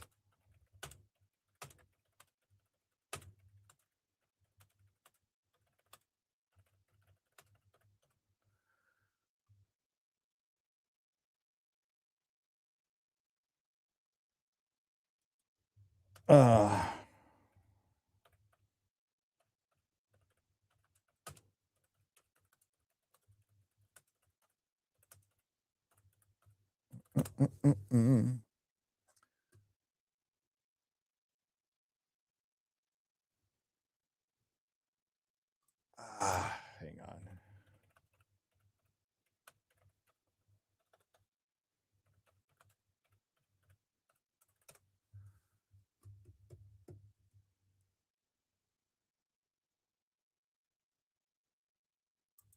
Little TSOL.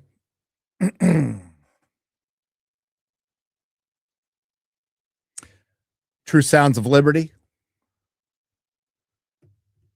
I never got along with girls at my school. This is Code Blue by TSOL, by the way.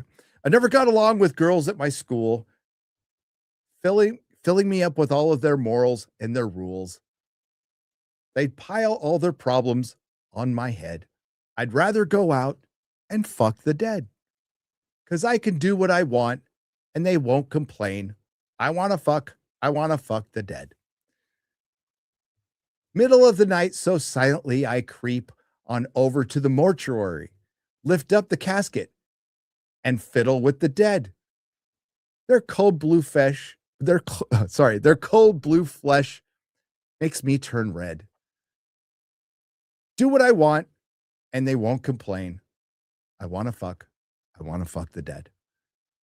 And don't even care how she died, but I like it better if she smells of formaldehyde.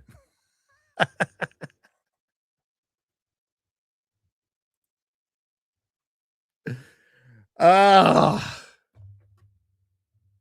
it's the kind of music I listen to in school all the time. Hi, Gary. Happy New Year. What do you use to store the 70s DC and Marvel Treasury editions? I know Gerber makes my lights that fit, but what about the boxes? You know what? Honestly, I haven't looked for Gerber my lights in Treasury edition size. I have been using top loaders for many, many years. So I use top loaders. It's a little more expensive though. But if they make but as far as boxes are concerned, they don't make the boxes. So what you need to find, if it'll fit, is a Life magazine box. So if you can find a box that holds Life magazines, that will hold your Treasury editions. Not sure if they're even making them anymore. But I mostly use top loaders. Now the thing is, you go top loaders, that allows air in. Well, you want that. You want that because if a little oxygen doesn't get in to circulate in your bag somewhere, what happens is the ink, which is degrading the paper, creates a gas that gets in your bag and it helps eat the comic more. So you either want to vacuum seal it or leave a little oxygen. Hail chat, the big G is still Hollywood. Coulda, shoulda, saved. 71 years strong, baby. Let's go. -0. Goddamn right. We love Godzilla. Long time lurker, first time super chat. Thank you. Right. There we go. On Club Random, Bill Maher and Tim Allen talk about which is better, Spaceballs or Galaxy Quest. What's your opinion? Oh.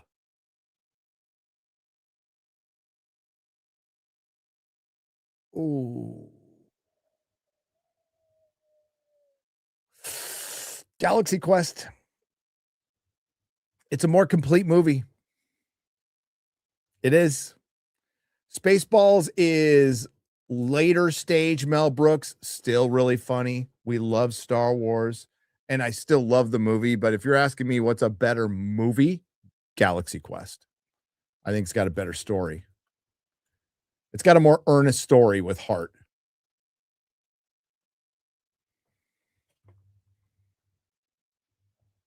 Spaceballs is pure satire. Galaxy Quest is an homage. Well said. Dude McMahon, the dudest of mans. Well said. And Sigourney Weaver's cleavage. Okay, let's just be real. That tips the scales. But I love Mel Brooks. One of my favorite directors of all time. Completely underrated as a director, as far as technical skill.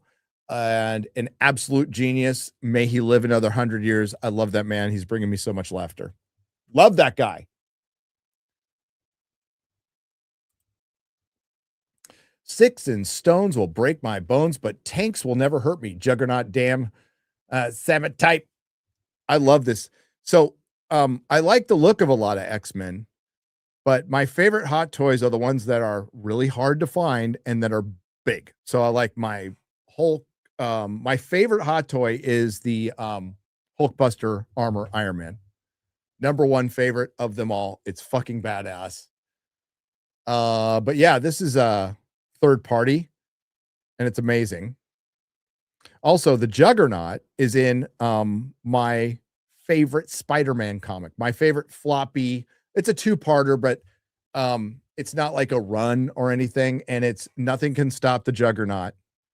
Bob Layton was basically doing the art for John Romita Jr. at the time. It's got an iconic cover. Madam Web's in it. And that's what he looks like. That's the costume he's wearing in that costume.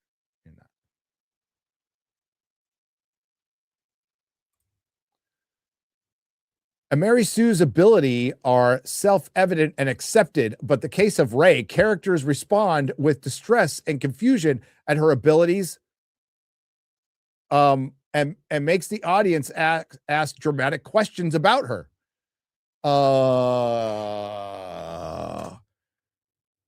Wow. Mary Sue's abilities are self-evident and accepted. Mary Sue's abilities are unearned.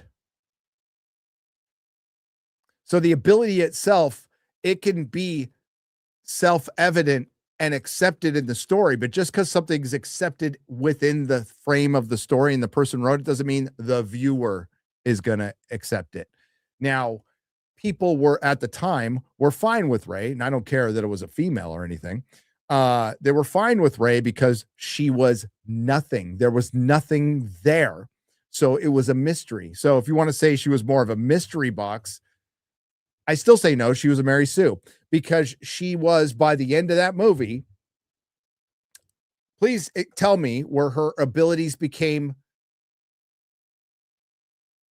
acceptable to the viewer when she just figured out the Jedi mind trick on her own.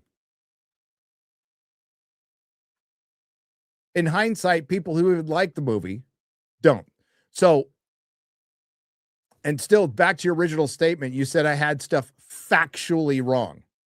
Now we are arguing over either semantics or we're arguing over subjective opinion. And I never state in any of my videos ever that my opinion is the law, that it's something that you have to absolutely follow. Absolutely not. But Mary Sue's abilities are self-evident and accepted. Yes, that's the flaw. They're not earned. None of her abilities were earned. She gets, by the end of the movie, she is gifted the Millennium Falcon, Luke's lightsaber, Chewbacca's sidekick, Luke's droid, Luke's music. And what did she do to earn it?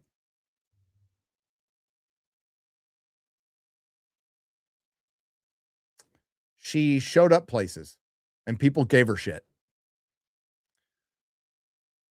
I saw a Star Wars Explains video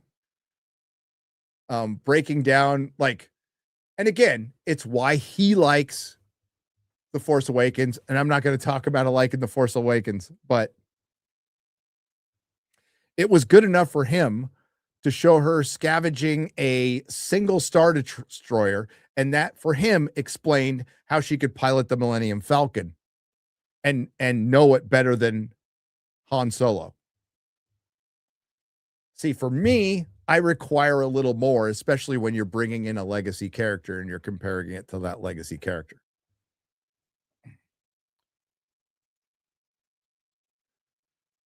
Characters respond with distress and confusion. Characters don't really respond with distress and confusion to Rey, other than maybe, are you talking about Kylo? Well, he should, because that bitch shouldn't know any of this stuff.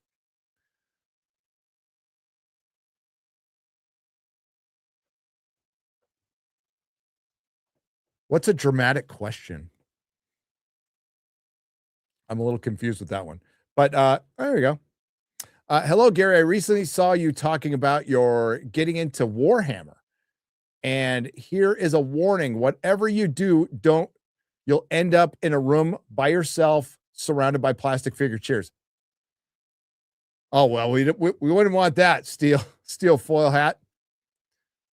That'd be really sad.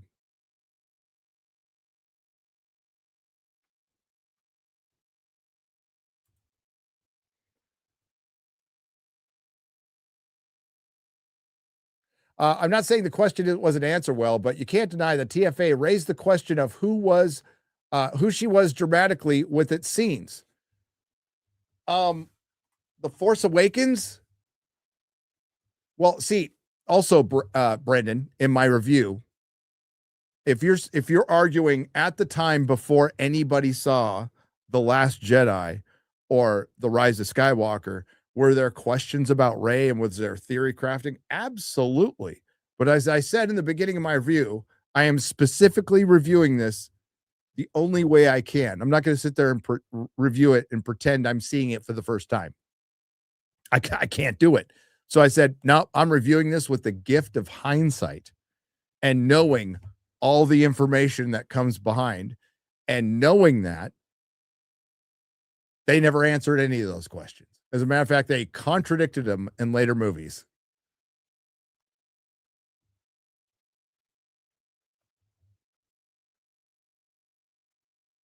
So again, I am factually wrong about a lot of stuff every fucking day, but this movie is just I did a 50-minute review because I wanted to, and it was the 10-year anniversary, and I'd never done an official review on this channel, and I'm going to be doing a lot more of those, Brandon. We had a great response to it, and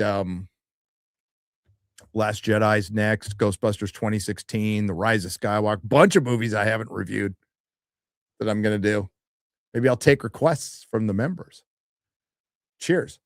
Prediction: Hollywood gets so desperate they make a Marvel versus DC movie. Hate the idea, but wouldn't be surprised. I wouldn't put it out of the realm of possibility. Shit, they're so desperate. Listen, after Amalgam, and I think the last thing they had done prior to what they're doing now was JLA Avengers, which was just a holdover, which was fucking fantastic, by the way. I loved it.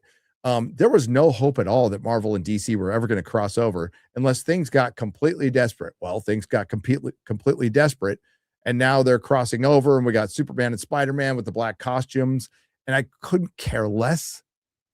But I love those. In the movies, it'd be great. The problem is, who would you go up with against DC?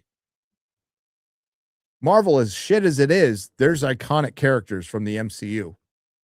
Which DC do you go? Is it going to be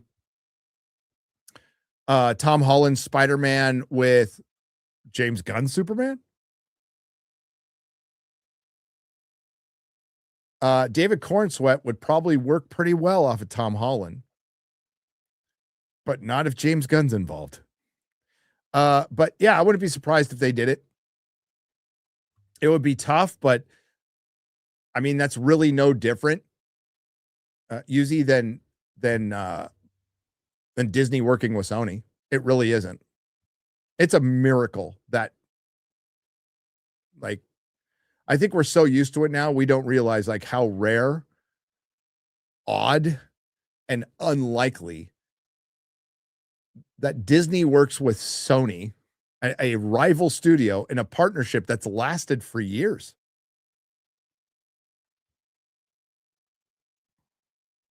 The Hobbit, which was between MGM and Warner Brothers, and they gave MGM a lot, who didn't deserve it because they sucked.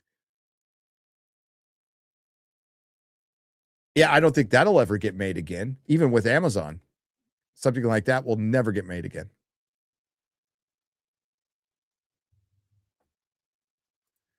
If you could make Superman movie, what story would you adapt, or would you come up with something new? I wouldn't adapt a specific story, David Coleman. I would take elements from some of the strongest stories. What I wouldn't adapt. So if I was doing my first Superman movie, you know what I wouldn't adapt? Anything from later Superman. I wouldn't adapt Grant Morrison's All-Star Superman. That would be the last fucking thing I adapted. I'm not saying something from that aspect I wouldn't do in my fourth or fifth movie, but I wouldn't do that. I would borrow heavily from Dan Jurgens' run from the 90s, post-Convergence, Rebirth. That's some of the best Superman storytelling, consistent Superman storytelling. So I would borrow aspects from that, mix in a little For All Seasons, A Man for All Seasons.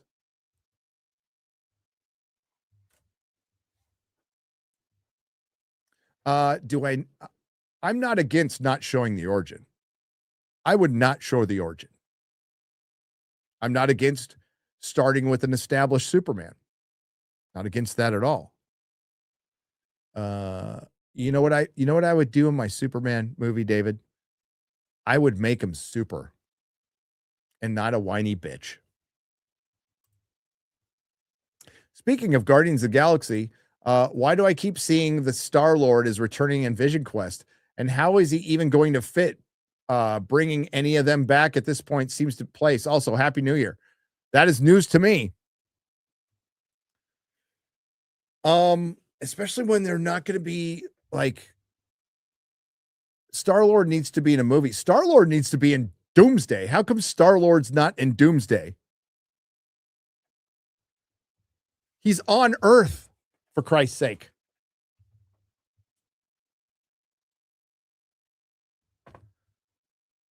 How is Chris Pratt not in Doomsday? Now, he'll probably be in Secret Wars. But Doctor Strange isn't in Doomsday, which is ridiculous. The fact that Simu Liu and a bunch of old X-Men are in Doomsday and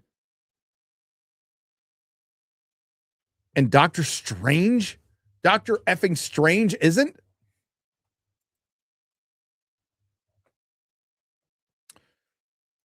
But I'm gonna let something slip since we're late. We're 2 hours into a stream. It's just us. You're not gonna tell anybody, right? It's just between you and us about Doomsday. I'm not making you sign an NDA.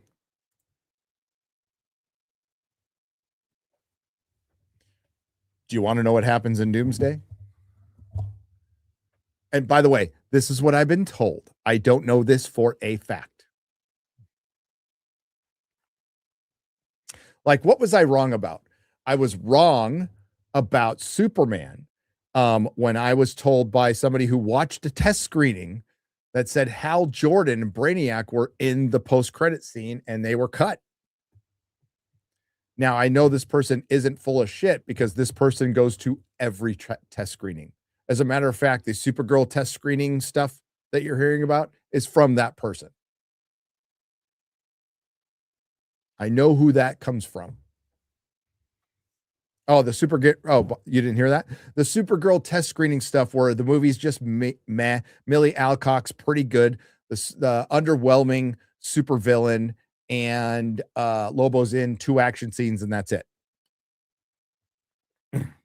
See, you guys, I went long enough and you guessed it. That's what I heard happens at the end of Doomsday. No, it's not Chris. Chris knows him, though. It's not Chris.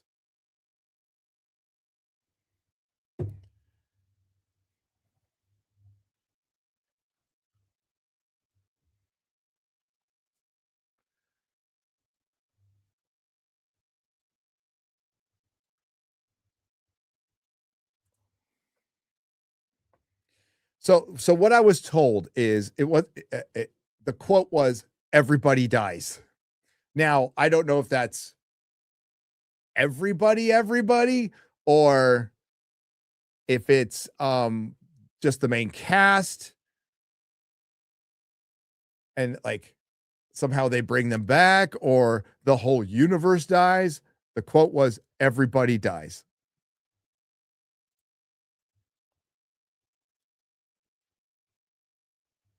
I don't think that's surprising. G'day, Raging Rhino. G'day. G'day.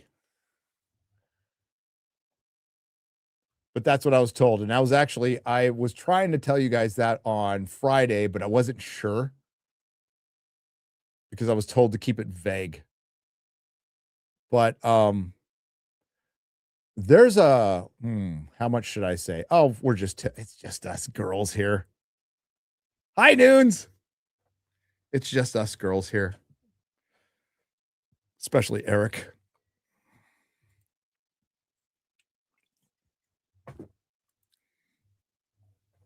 I mean, most of the plots have been leaked. There is a Marvel project coming up that I know back to front. Back to front.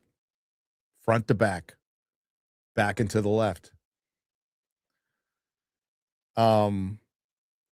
Because there is a Marvel project that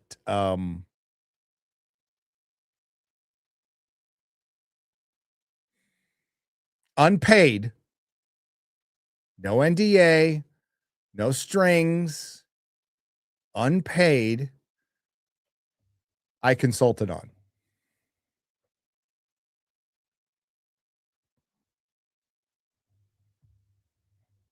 I've mentioned it before. And I will tell you what it is well after it comes out. And I'll tell you if they listen to me. So I blabbed. Ryan remembers this because he told me to shut. He's like, you shouldn't do that. He was joking, but kind of. I blabbed that like, hey,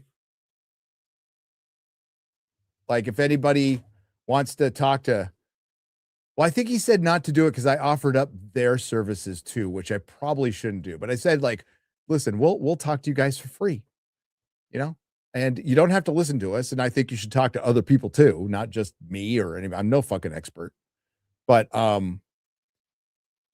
somebody asked, like, would you be willing to talk? And I'm all, absolutely. Fuck yeah. I'll do it. I'll do it for free. Shit. I'll buy you a sandwich.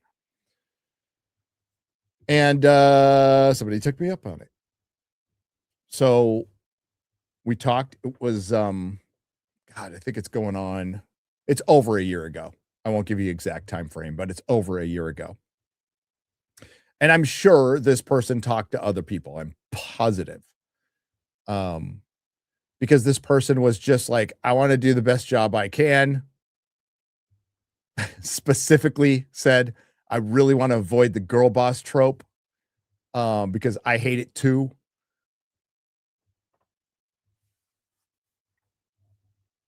So we'll see. We'll see. And I'll let you know, like, because I didn't sign anything. And oh,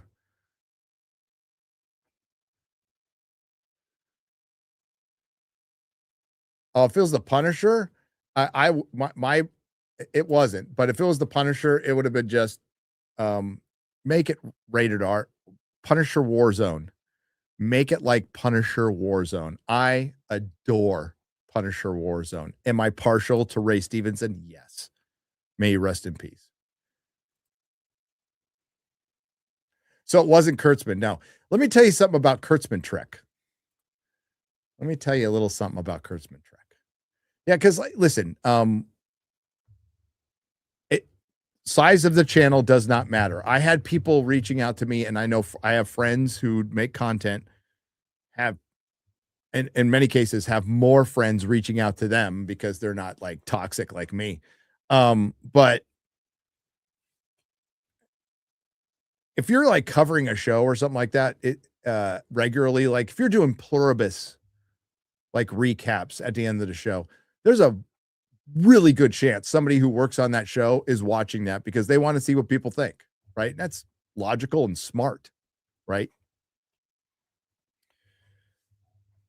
So it's been going, like, I had somebody from Happy reach out to me when we had under 1,000 subs and stuff, and we actually interviewed the actress on the show.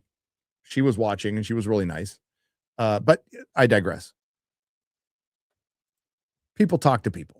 It's not unusual, right? And size of channel does not matter at all, really. So there's channels that you wouldn't think had insiders, have really good insiders, like better than me, much better than me. Because they care more. I don't. People reach out to me, I'll talk to them, but it's not something I seek out ever. But it's nice to talk to people. But there are a couple of people who may have worked in or around Kurtzman Trek who know it's shit. They all know it's shit. They all. And there's people in the who have like, man, I tried. I fucking tried. I tried to sneak stuff in. And these are people who really love Star Trek. They truly do. They need to feed their families. And some of them left because they just had enough, you know. But Star Trek Academy in particular, everybody knows it's shit, including a lot of the people who are working on it.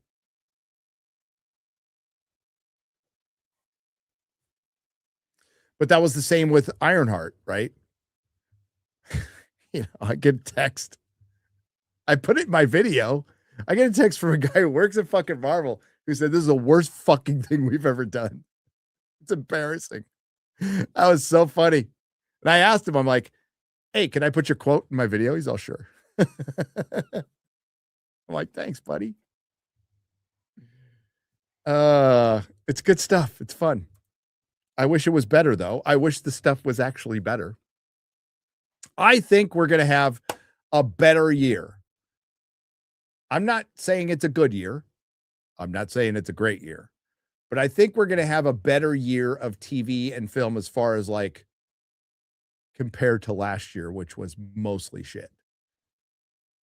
And I don't think Hollywood's turning some corner. I think it's just going to be sheer volume. So I think we'll have some TV shows that are pretty good, and we'll have more movies that are pretty good. You know what? I think Spider-Man Brand New Day is probably going to be pretty good.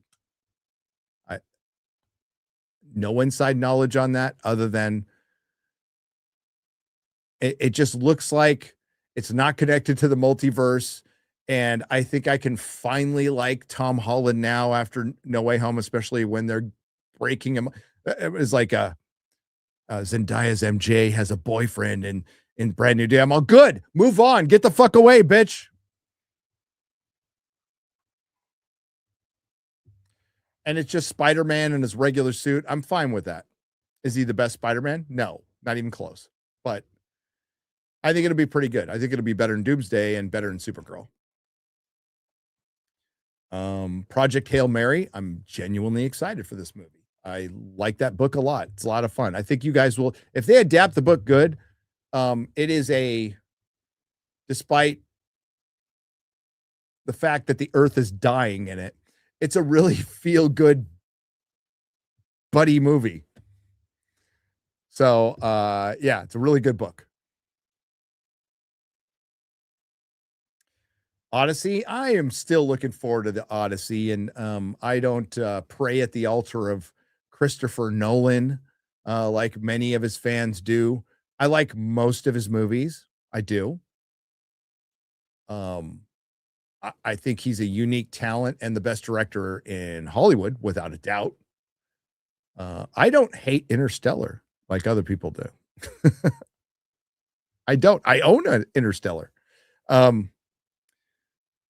I don't think it's his best movie at all, but yeah, I'm looking forward to the Odyssey. Worried about that casting, though. Worried about that casting.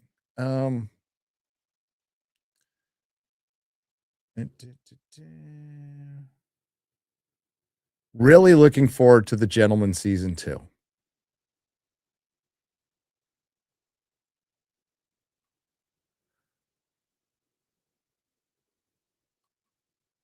But it's interesting that there's a rumor out there that Chris Pratt's going to be in Vision Quest. He should be in Doomsday. Question, would you watch a Hulk versus Juggernaut movie where it was nothing but them fighting from beginning to end? Yes. Hell yeah. Can you read the My Time to Shine leak from 10 hours ago? Says Marshall. Ask Marshall David. I'll look. I don't know if I can read it, but I will most certainly look. I really hate going to his account. Just know that him and Daniel RPK are don't know shit about shit, but you know, neither do I. 10 hours ago. Okay. From My Time to Shine, hello. Because he's in Asia. In Avengers Doomsday, Victor asks the Fantastic Four for help with the incursions. They travel together to the MCU in their ship to warn everyone. They join forces to head to the X-Men universe, the source for the next incursion.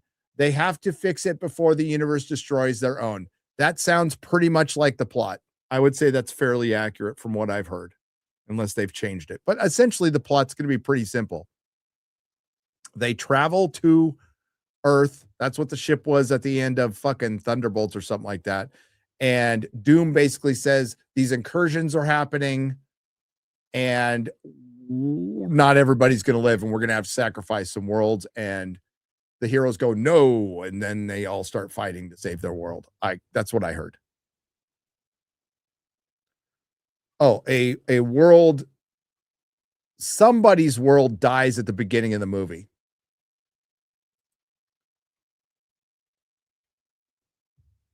Somebody big. But I'll give you a hint. Maybe you'll guess it. It's not like, okay, it's not the X-Men. It's basically a singular character's world. Mostly a singular character. There's other superheroes there, but this is a world focused on a singular character, a singular superhero.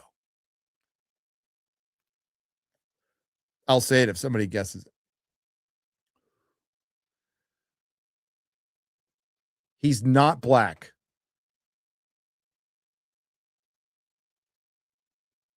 Ah, you got it.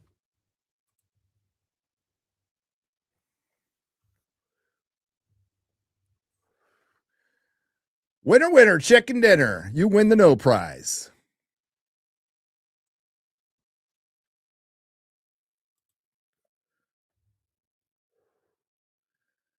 Here's the problem with this movie that I was going to have in concept with absolutely everything. Venom would have been a good guess, but no, there's not going to be any Sony involvement in Doomsday because Kevin Feige, it was quoted to me that Kevin Feige didn't want to deal with Sony on this one.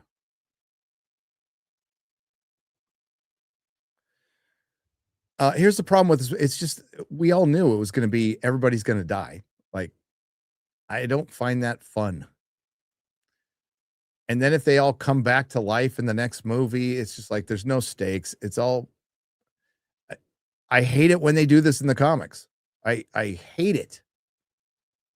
I hated Secret Wars from 2016. To me, Secret Wars, and let me know if you agree or not, chat, Marvel comic book fans.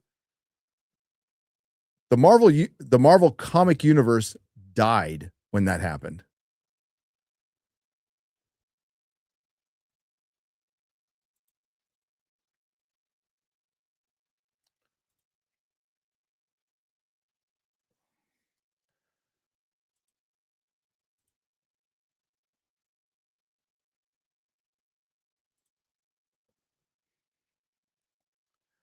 The Prisoner is a perfect season of television. Absolute perfect. I can't believe Mahler hasn't seen it. If Mahler saw The Prisoner, he wouldn't stop talking about it for a decade. And I know Az has been trying to get him to see it. Prediction: Hollywood gets so. I read that one already. Sorry.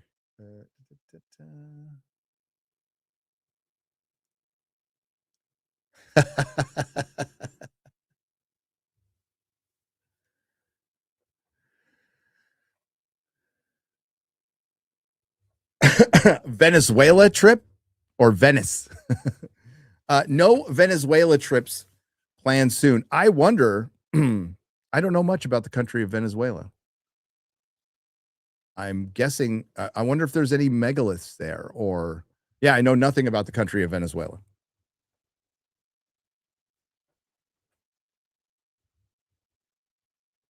Other than I think I saw it when I was on Aruba.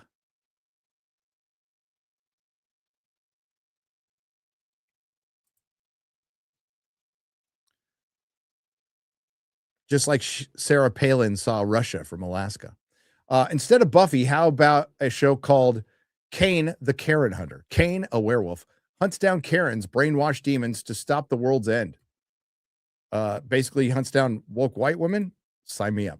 Where did the enormous baby toy come from in Superman? Just seemed ridiculous. Sent you an X post on Spider-Man Rain cover. Oh, I love Rain. Oh, it's Rain? Like here.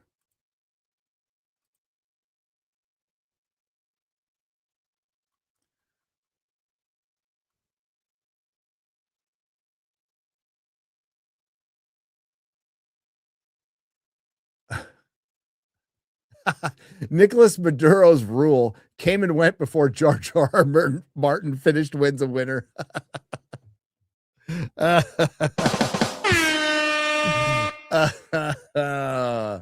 That is fucking funny. Okay, Jose A. Taco. You didn't send it on a chat, did you? Oh, okay. So it's just Spider-Man #1.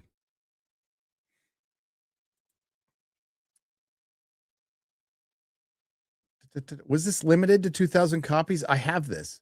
It was limited to 2,000 copies. Nerdrotic. This is the comic I was talking about in the chat. It was limited to 2,000. It was Peter Parker Spider-Man, which was essentially, wasn't that because there was Spider-Man from McFarlane. I think they renamed it. $150. If it's limited to, that is a great cover, by the way. I would say $150 and it's slabbed. Yeah, get it. Limited to 2,000.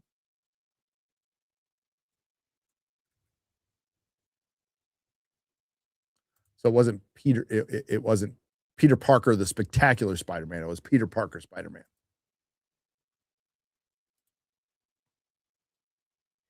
Do I have the Spider-Man 9/11 comic? I do. It's great. Venezuela has no food, water, power, safety. The cities within view of each other as outsiders. The hospitals have no aspirin or thread for wounds. And it used to be a economically strong, not long ago. But this is what socialism does. This is what many very uneducated youths and adults believe, that you can just get free shit by taxing rich people and seizing property. Like that witch from New York said, well, we're going to have to, New Yorkers are going to have a different relationship with property. All right, you're going to take it? Well, for one, the city doesn't have the power to do that. And they have to have does the city have power to condemn a building? Yes. But if your building's up to code and everything's up to snuff, they can't just take your shit.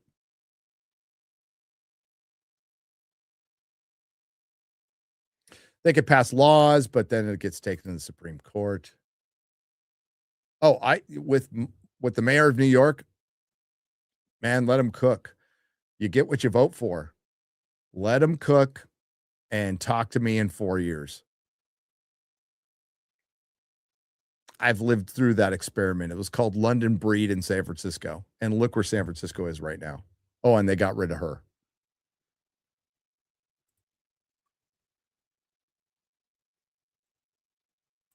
Hail from New York. We get a terrorist in charge. Help.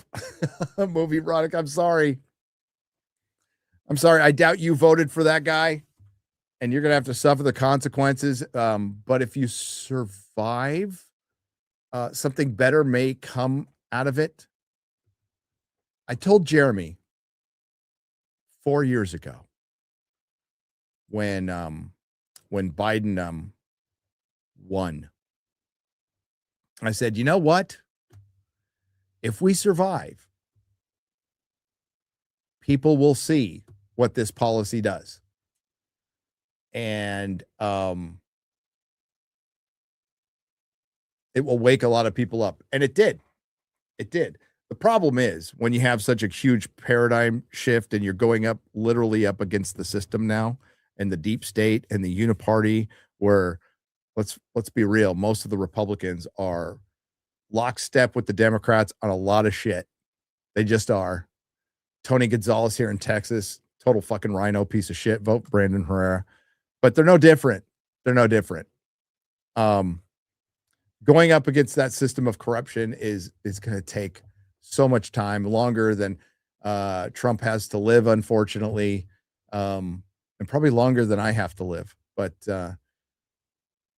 how do we fix this? We fix it locally first, and it has to be us. We can't expect some politician. And we're going to get it wrong. Some politicians are going to bullshit us and be really good at it. We're going to vote him in. You know, Eye Patch McCain, that guy's full of shit.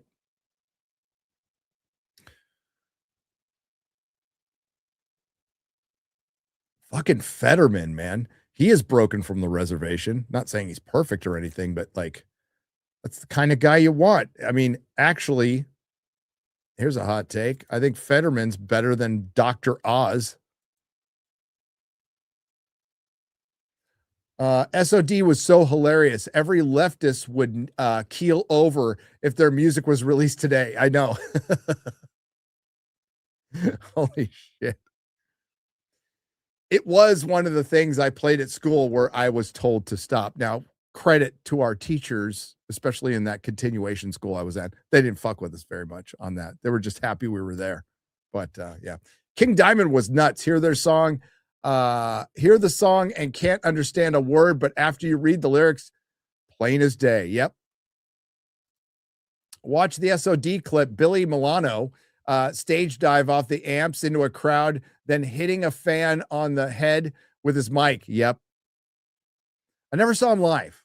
Saw Anthrax live, but I never saw them live. PBS dissolves after loss of federal funding. Yeah, I don't know if it's fully dissolved yet, but good. We should not be paying. We shouldn't be paying for public broadcasting. We don't need public broadcasting in this country. We are not the UK. So Disbrew broke it down in his video where the BBC is dying, and that's a good thing. Disbrew can explain it much better than I can because he lives there. There was a purpose for the BBC, and the BBC used to be really good. Despite being a monopoly, they were good for a long time, and then they stopped. PBS, as a child, that's how I found Spider-Man, through the Electric Company. It's the first time I actually saw him with my own eyes. Mr. Rogers, Doctor Who, Faulty Towers, pretty much all the British broadcasting I saw. Hitchhiker, but it doesn't do that anymore. Now it's propaganda. A movable object versus unstoppable force. Yes, Hulk versus Juggernaut. Me and the CPL friends went toe to toe. Have you watched American Revolution yet on PBS? Ken Burns. I have not watched. I watched his Civil War documentary. Here's my feeling on Ken Burns. He's a fucking leftist. It's like Civil War's way more complicated than we were taught in school. Let's just say that. Let's just say wasn't all about slavery. You guys all know about that. Slavery bad. Okay, bad.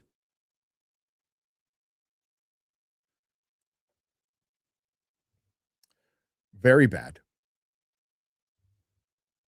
But I haven't seen the American Revolution yet. No, not yet. In great shows with memorable characters, there is an earned suspension of disbelief. Stranger Things lost that. Same with Star Wars, Star Trek, etc. Yeah, it just eroded away. Bitcoin Capital for $5. Thank you very much. It eroded the way, and it became a caricature of itself. I go over the entire series. Now, I can't fit everything in, or it would have been 4 hours long. But broken down in the simplest terms, Stranger Things after season 1 was rinse and repeat. Joyce went from crazy light lady spreading lights around the house to crazy art lady spreading art around the house. And the minute I saw that, I went, oh. And the progression of season 2 matches the exact beats of season 1. Season 1 was narratively tight, a good mystery, great performances, well paced. The music, the soundtrack, which I own, was amazing, was great. The immersion and verisimilitude in the 80s was good, and it felt like immersion rather than I think Mahler said it best. I can't remember exactly how he said it on EFAP, but it went from a show that takes place in the 80s to a show about the 80s, something to that effect, which I thought was a good description if I got it right. But I still like season 2 and 3, I could rewatch because I was still interested in the mystery. I like the characters a lot. It got really goofy and corny, and I just accepted like the show's not good, but this is what it is. And I watched season 4 because I was bored that day.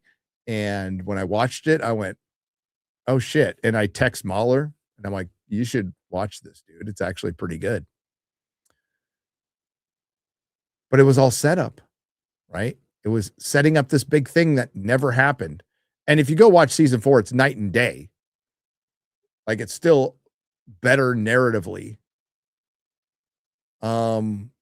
They phoned it in. They didn't know what to do. I don't know. They did their best. I'm sure they did their best. Unfortunately, it's not good. Got nothing personally against the Duffer Brothers, right? It did fall under the weight of its own bloat, and it did fall into the trap of the message badly in its last 3 seasons. Bad dads, over representation on the alphabet community. They're all happy and free and joyous, and all the straight relationships were strained and breaking up. Again, bad dads. It was Phil. That's the criticism I had from the first season on, is there's no like real good father figures. And then when they had one at the end, Hopper, they're like, okay, good. We're going to have a good father figure. They made him a piece of shit. So maybe the Duffer Brothers have daddy issues. Not really sure. Don't care. Don't care. They got the biggest daddy issues, the best daddy issues.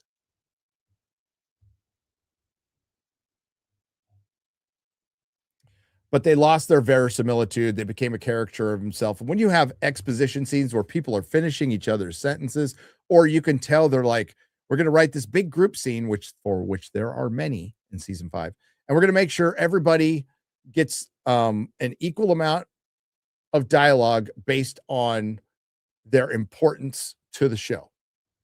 So like Will get 2 or 3 lines, where Murray will get 2 sassy lines.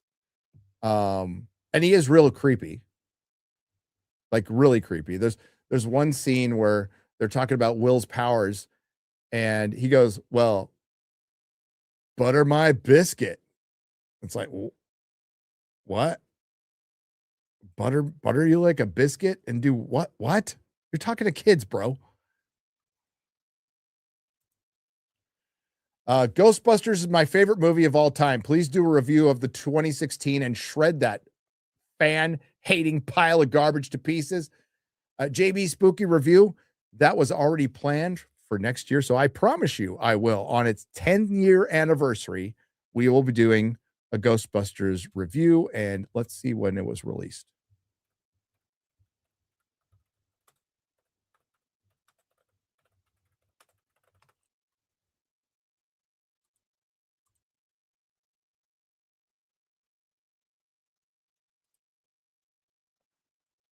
Oh, Garrett, are you there? When does Lucas say, I don't believe in coincidences? He says it.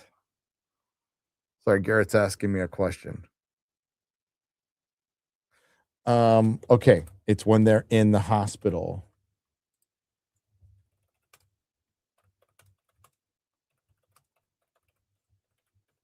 After Wheelers get injured. There we go. July 9th.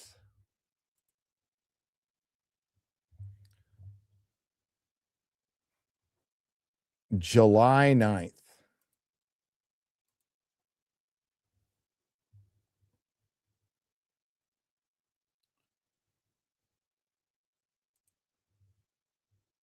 Texan War Eagle for $1.99. Clubber Lane predicts Doomsday will be pain. I agree. Clubber Lang. Rocky 3, it's my favorite. I'm not going to say it's the best, but it's my favorite. Big fan of the stream, and we share the 70s generation. Would love to buy a copy of the book. Well, Lloyd Parsons, you can. Thank you for the $6.99 Canadian pesos. It's available on Amazon or Barnes & Noble. Get it right now. Thank you. I'm just going to go run and buy Warner Brothers real quick and do a regime change.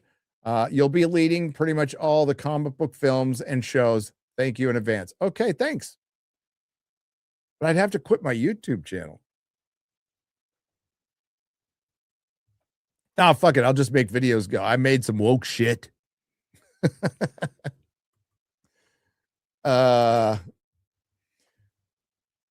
That sounds like a lot. Lady Grandmaster, I'm going to be real. Running a studio sounds exhausting. Absolutely exhausting. Gunn took from Giffen and Diamant. Yes, he did. And that's not the only place he's ever taken. He's taken from them. Gunn borrowed a lot from the Guardians of the Galaxy comic that came out in the mid 2000s or right around Annihilation. So a lot of that quirkiness that was in the comic book. Gunn took a lot from Giffen, and I never pronounce his name right. Diamandis. I always say Diamandis, so it might be Diamandis, something like that. Justice League International, which is, by the way, fantastic. And a bit from John Byrne's Superman for the whole dictatorship stuff. Yes, but not enough. I mean, if you're just going to do but still made a 5 out of 10 movie. Happy New Year. And he did. He borrowed from Man of Steel. You should have just done Man of Steel. John Byrne's Man of Steel is fantastic. It's also one of my favorite. Justice League International, great stuff. I think there is a lot of legit characters that have unearned abilities in fiction. True, especially if there is an open question about it or it's unusual. I couldn't agree more. There's a lot of unearned stuff in Stranger Things season 5. And the fact of the matter is, Brendan Lucas, the fact of the matter is, Force Awakens made $2 billion and reinforced all of that shit. And that's why we got more of it, because a bunch of people went and watched it multiple times and thought it was good. But that's Jar Jar's trick. That's Jar Jar's trick, is to give you sights and sounds that might elicit feelings, but there's no depth. There's no longevity. It's hollow. And you feel like, well, maybe it's going to get better because you're a fan. And The Force Awakens was cinematic clickbait, and it worked. And its success guaranteed we would get so much more shit like that. So The Force Awakens, not the first, but definitely the thing that propelled Mary Sueism. And Rey's not even the worst Mary Sue. She's not the worst Mary Sue. We got worse afterwards, but it's because it made $2 billion. And I don't even hate Daisy Ridley. I like Daisy Ridley. I think she's actually kind of a charming person. I just don't think she's really talented. And I think her roles, unfortunately, we don't do like I think British sitcom and romantic comedies. I think she'd be great in those. I think she's not a fucking action star. But personality wise, she's never shit on the fans. She's never done anything like that. I think she had one bad take on guns. She's fucking British. Okay. So like whatever, but I've never heard anything bad about her ever. And you know what? She's got a great ass.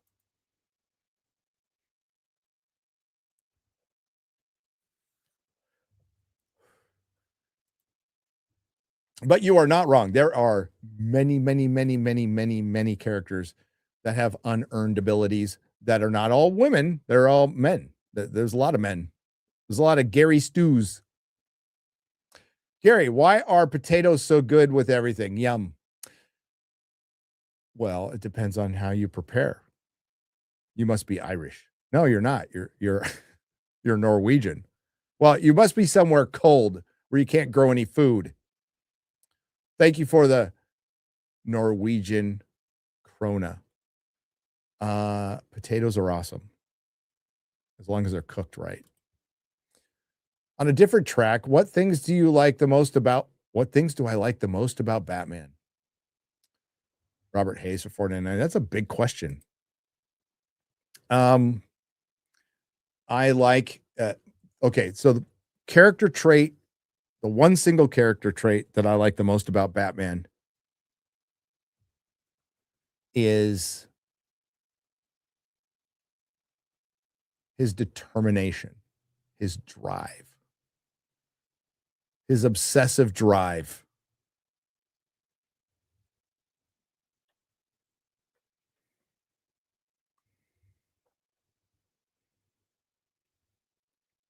Going out in a crazy world without a gun, going up against the craziest villains, standing toe to toe with gods and completely fucking fearless about it. His commitment to the mission, his determination, his preparation. It's fucking awesome.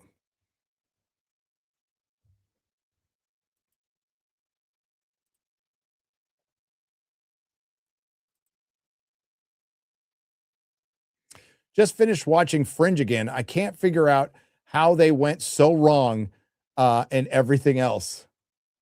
I haven't rewatched Fringe in a while. It ended really wonky, but great concept for a show. Love the amber. Like that was cool. Will Daredevil Born Again season 2 be better than season 1?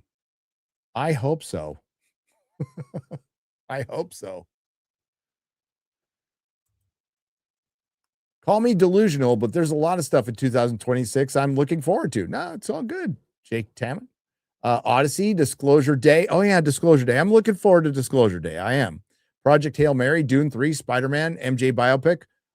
Not the biggest MJ fan in the world, so I can't say good or bad on that. But Dune 3, yeah, there's movies I'm looking forward to. Gary, check out David and Marty Supreme. They are solid. I heard Marty Supreme is really good. Anna Navarro praised Trump. Is hell freezing over? She did? Really? Is it for, yeah. Venezuela. Oh, I read this one. They're poor.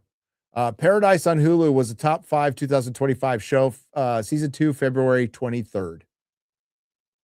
Cool. Lincoln Park is goated.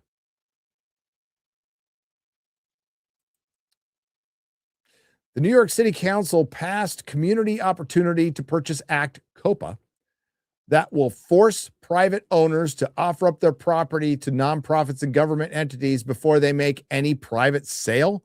Well, that's unconstitutional. So, yes, they'll pass laws. And the thing is, Moto Geek for $9.99, and I'm sure you know this. They pass laws they know are not going to be up to snuff and get knocked down by the state Supreme Court or the Supreme Court. But they do it to chip away. It's a long game. It's a long game, and that's something the Democrats think about more than the Republicans is the long game. So they chip away. So they know exactly. They know it's not. They're not going to get away with it. But now it's in the zeitgeist. People are aware of it, and it's not constitutional. But there'll be a lot of very low information voters who think, "Wow, that's a good idea," because, wow, you don't think that a nonprofit would just be another government entity, do you? But what they're going to start doing, Moto Geek, and you know this too, because you're an intelligent person, is they're going to start giving people fair market value, maybe a little above market value for their property so the government can take it over. San Francisco's been doing it for years. So they'll legally, within the system, make the private property government property by just buying it and then never selling it again.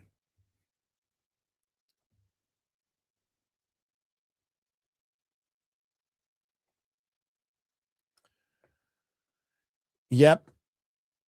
It's a long fight, man. They really want socialism. They really want equity because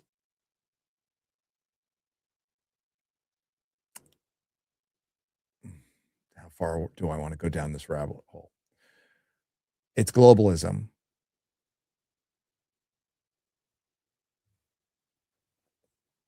They need to knock the U.S. down to size so they can spread the wealth to other countries in this pipe dream of a centralized world government. Because there are some people who actually think this is the way to peace. There'll be less war and those little details of because after, let's say they accomplish that. Let's go nuts here. Let's go crazy time. Let's go crazy time. The globalists get what they want. They start getting centralized government. They've knocked the U.S. down because the U.S. is the biggest obstacle. And somehow they brought China to heel and Russia, and they're starting to get okay, we got this control, but now we got to get to religion. Because, the centralized government can't really have that. Now, we could have a religion. We'll do a sanctioned religion. But we can't have Christianity, Islam, Judaism. They're going to get in the way because they believe in a God above us. And we just can't have that. They'll get in the way. There'll be thorns in our side constantly. So then they'll come for them.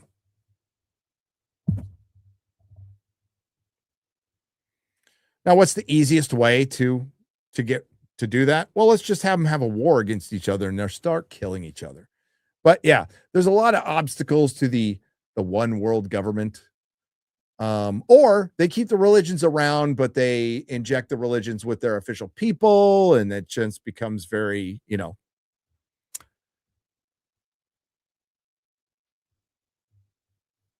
I'm not saying they're never going to be able to accomplish this. Ever.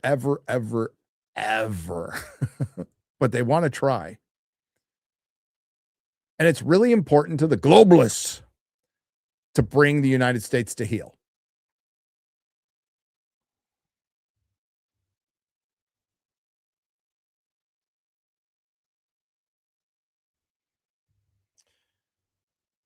Technocracy, yes. Yes, that is the end goal.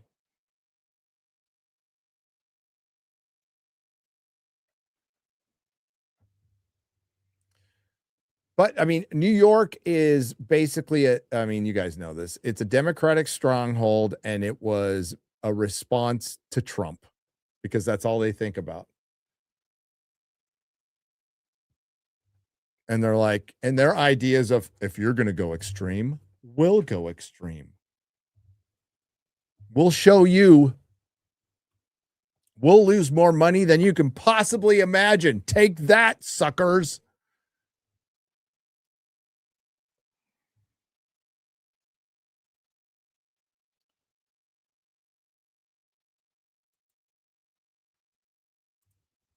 Gary, love the nighttime streams. I'm a night owl, and it's great. Hail. Oh, thanks. Dark Schwartz rising for $49.99.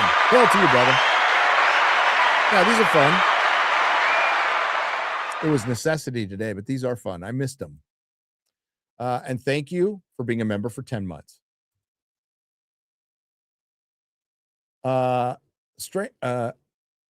Stranger Things was Heroes. Season 1 over success to unplanned mess. Really good analogy there. Harry Brownhole.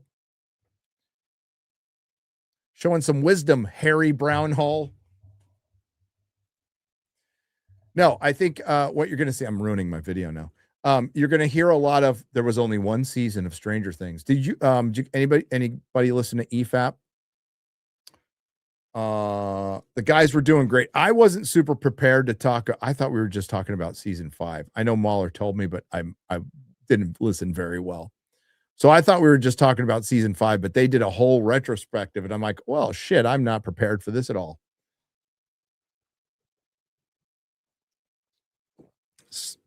Sorry, Molly. I mean, if they would have got to season 5, I was like, I had pages of notes. I was ready to go. But that's a great analogy. And Stranger Things was only, you guys know this, right? Was only meant to be one season. It was only conceived as one season. And how often do we see this, especially with streaming, where they spend years and years preparing a season 1, and that season 1 is tight because they spent years and years preparing for it. Same could be said for Westworld. They spent 5 years working on Westworld season 1, and it showed. It was fucking tight. It was good. And there was, crazy. Thank God there was only one season of that show, Westworld. Whatever feminist fever dream you saw afterwards, you were just imagining things. But yeah, so if you hear any bullshit about they were planning this or that in season 1, they weren't. And it was stated on EFAP that most of the concepts they had for season 1 made it into season 1, and only a couple of things carried over to season 2. It was written on the fly, so they never had a plan. But it was immensely popular because people like those characters. And listen, it's not high art. So we're not looking for high art. I can forgive when you're following characters you like, you can forgive certain things. I'll speak for myself. I can forgive certain things as long as you somewhat deliver on the mystery. And the revelation of the upside down of Vecna's, because I thought Vecna was a great addition. I think Jamie Campbell Bower is a great actor. What the fuck are you doing going to the Rings of Power, dude? Stop. But that being said, Vecna turned out to be nothing. The upside down turned out to be nothing. The mind flayer turned out to be nothing. The government experiments were repetitive and boring by the end. They turned out to be nothing. Everybody lived. So if everybody lived, do you actually think 11's dead? And that was a total cop-out. They should have killed 11. They should have. Kill her or keep her alive. But don't do this. We'll leave it up to the audience so they'll debate that. Nobody's debating that now. You know what people are debating? What happened to the pregnant women in the upside down? Who opened the door in season 1? How come the air is not toxic anymore? Why did the military just fuck off? It's a good thing that planet Abyss had really temperate weather and gravity that's exactly like Earth's. And apparently physics don't work in the upside down. So the gravity on that planet doesn't affect the gravity of whatever gravity is going on in the upside down and Earth's gravity, because they would have destroyed each other. Stuff like that. Watch Landman and told my son when he gets older, I need a healthcare worker. Oh, I'm guessing I know what happens then. There you go. What was it? We have some Texans out there in the audience, and we had a couple of good old boys out there who work in the oil fields, and they said they laughed their ass off when they watched that show. And I know nothing about being a roughneck out there. And I can tell you right now, I know that's bullshit, but I still love it.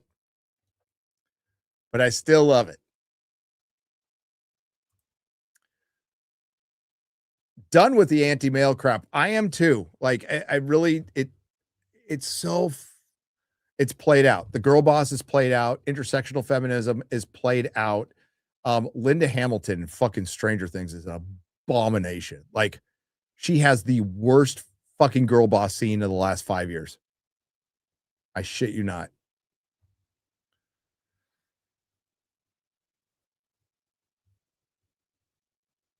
Fucking 75-year-old woman with osteoporosis, like slamming some 230-pound dude who's 6'5" up against.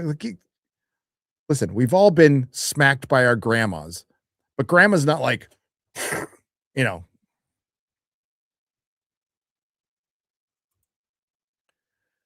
Duffer Bro dipshits missed the joke, the prime 80s joke. Yeah, Will, we all know and nobody cares. Let's go save the world. That's what it should have been. And then they give him a happy ending of putting him in a gay bar in the 80s.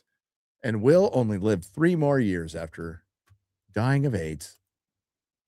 Which season of Stranger Things is the best one? Which season of Stranger Things is not worth watching? Are you asking if it's the worst, Grand Elf? Season 5 is the worst. Like, not even close. Season 2 or 3 are not good.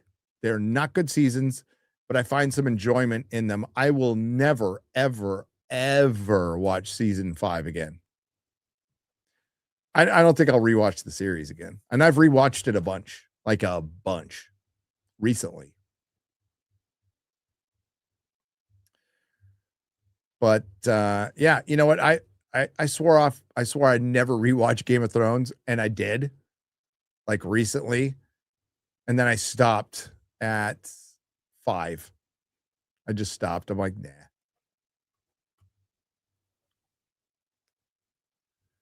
It's not how you start, it's how you finish. Am I right, ladies? Hey, Gary, have you seen Ghosts on Paramount? Pretty decent, 22 episodes a year. Every year, hail. Ghosts on I've heard of it.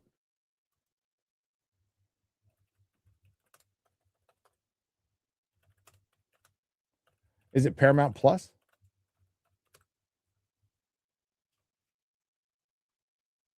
Oh, it's a sitcom. Yeah, I think my wife saw that. They don't make sitcoms that much anymore, and they should. They should go back to procedurals. They should bring the budgets down.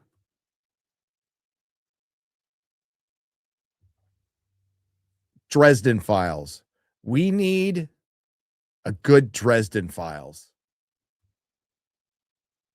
The Sci-Fi Show was completely inaccurate, but I still kind of liked it. But if you guys are not aware of the Dresden Files, it is an awesome book series and tailor-made for TV.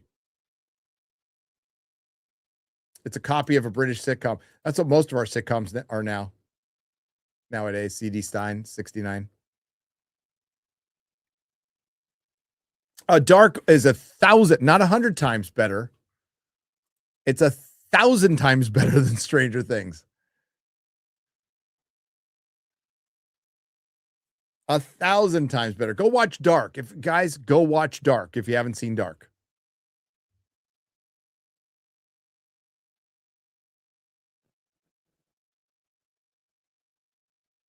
Yes, James Marsters does do the audiobooks. There was a Dresden Files show, and it lasted 1 season on Sci-Fi, and I liked it, but it wasn't good. Cobra Kai is better than Stranger Things. Absolutely. Absolutely. Seen it. Did you see Hugh Jackman has a new Robin Hood movie coming out where he's seeking redemption for all the people he killed? Tagline, he was no hero. Really?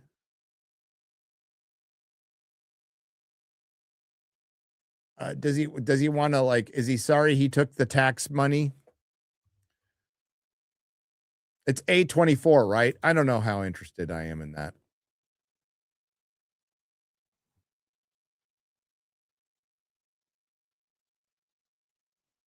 Crusades apologist tour. Yeah, fuck that.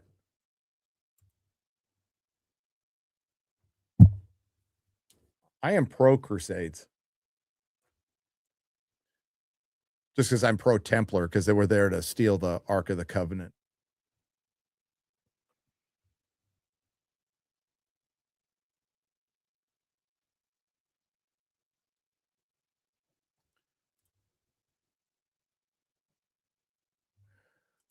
Love your takes on all things Hollyweird. Probably the only guy I watch on this scene knowing all the things you do. Keep up the good work, brother.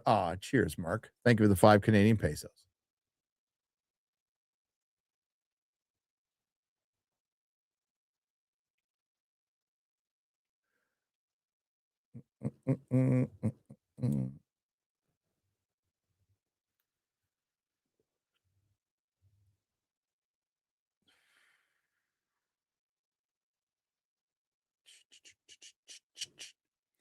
Hugh Jackman knows he's irrelevant outside of Wolverine. I heard Song Sung Blues really good. Like Hugh Jackman is talented, but he is not a movie star. He is Wolverine. What movie? Oh, Swordfish. I like Swordfish, but they showed Halle Berry's boobies. The Fountain was good. Yeah, but he's not like a Prestige is fucking awesome. Prestige is my favorite Christopher Nolan movie.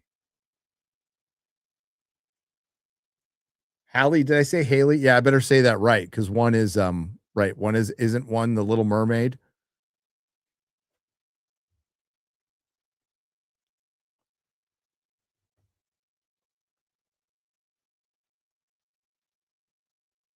I think he's a good actor. I like Hugh. Who doesn't like Hugh Jackman? He's good.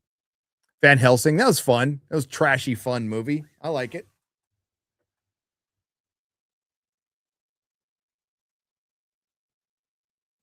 Yeah, he likes some musical theater, Hugh Jackman, but he's straight. That's a rarity.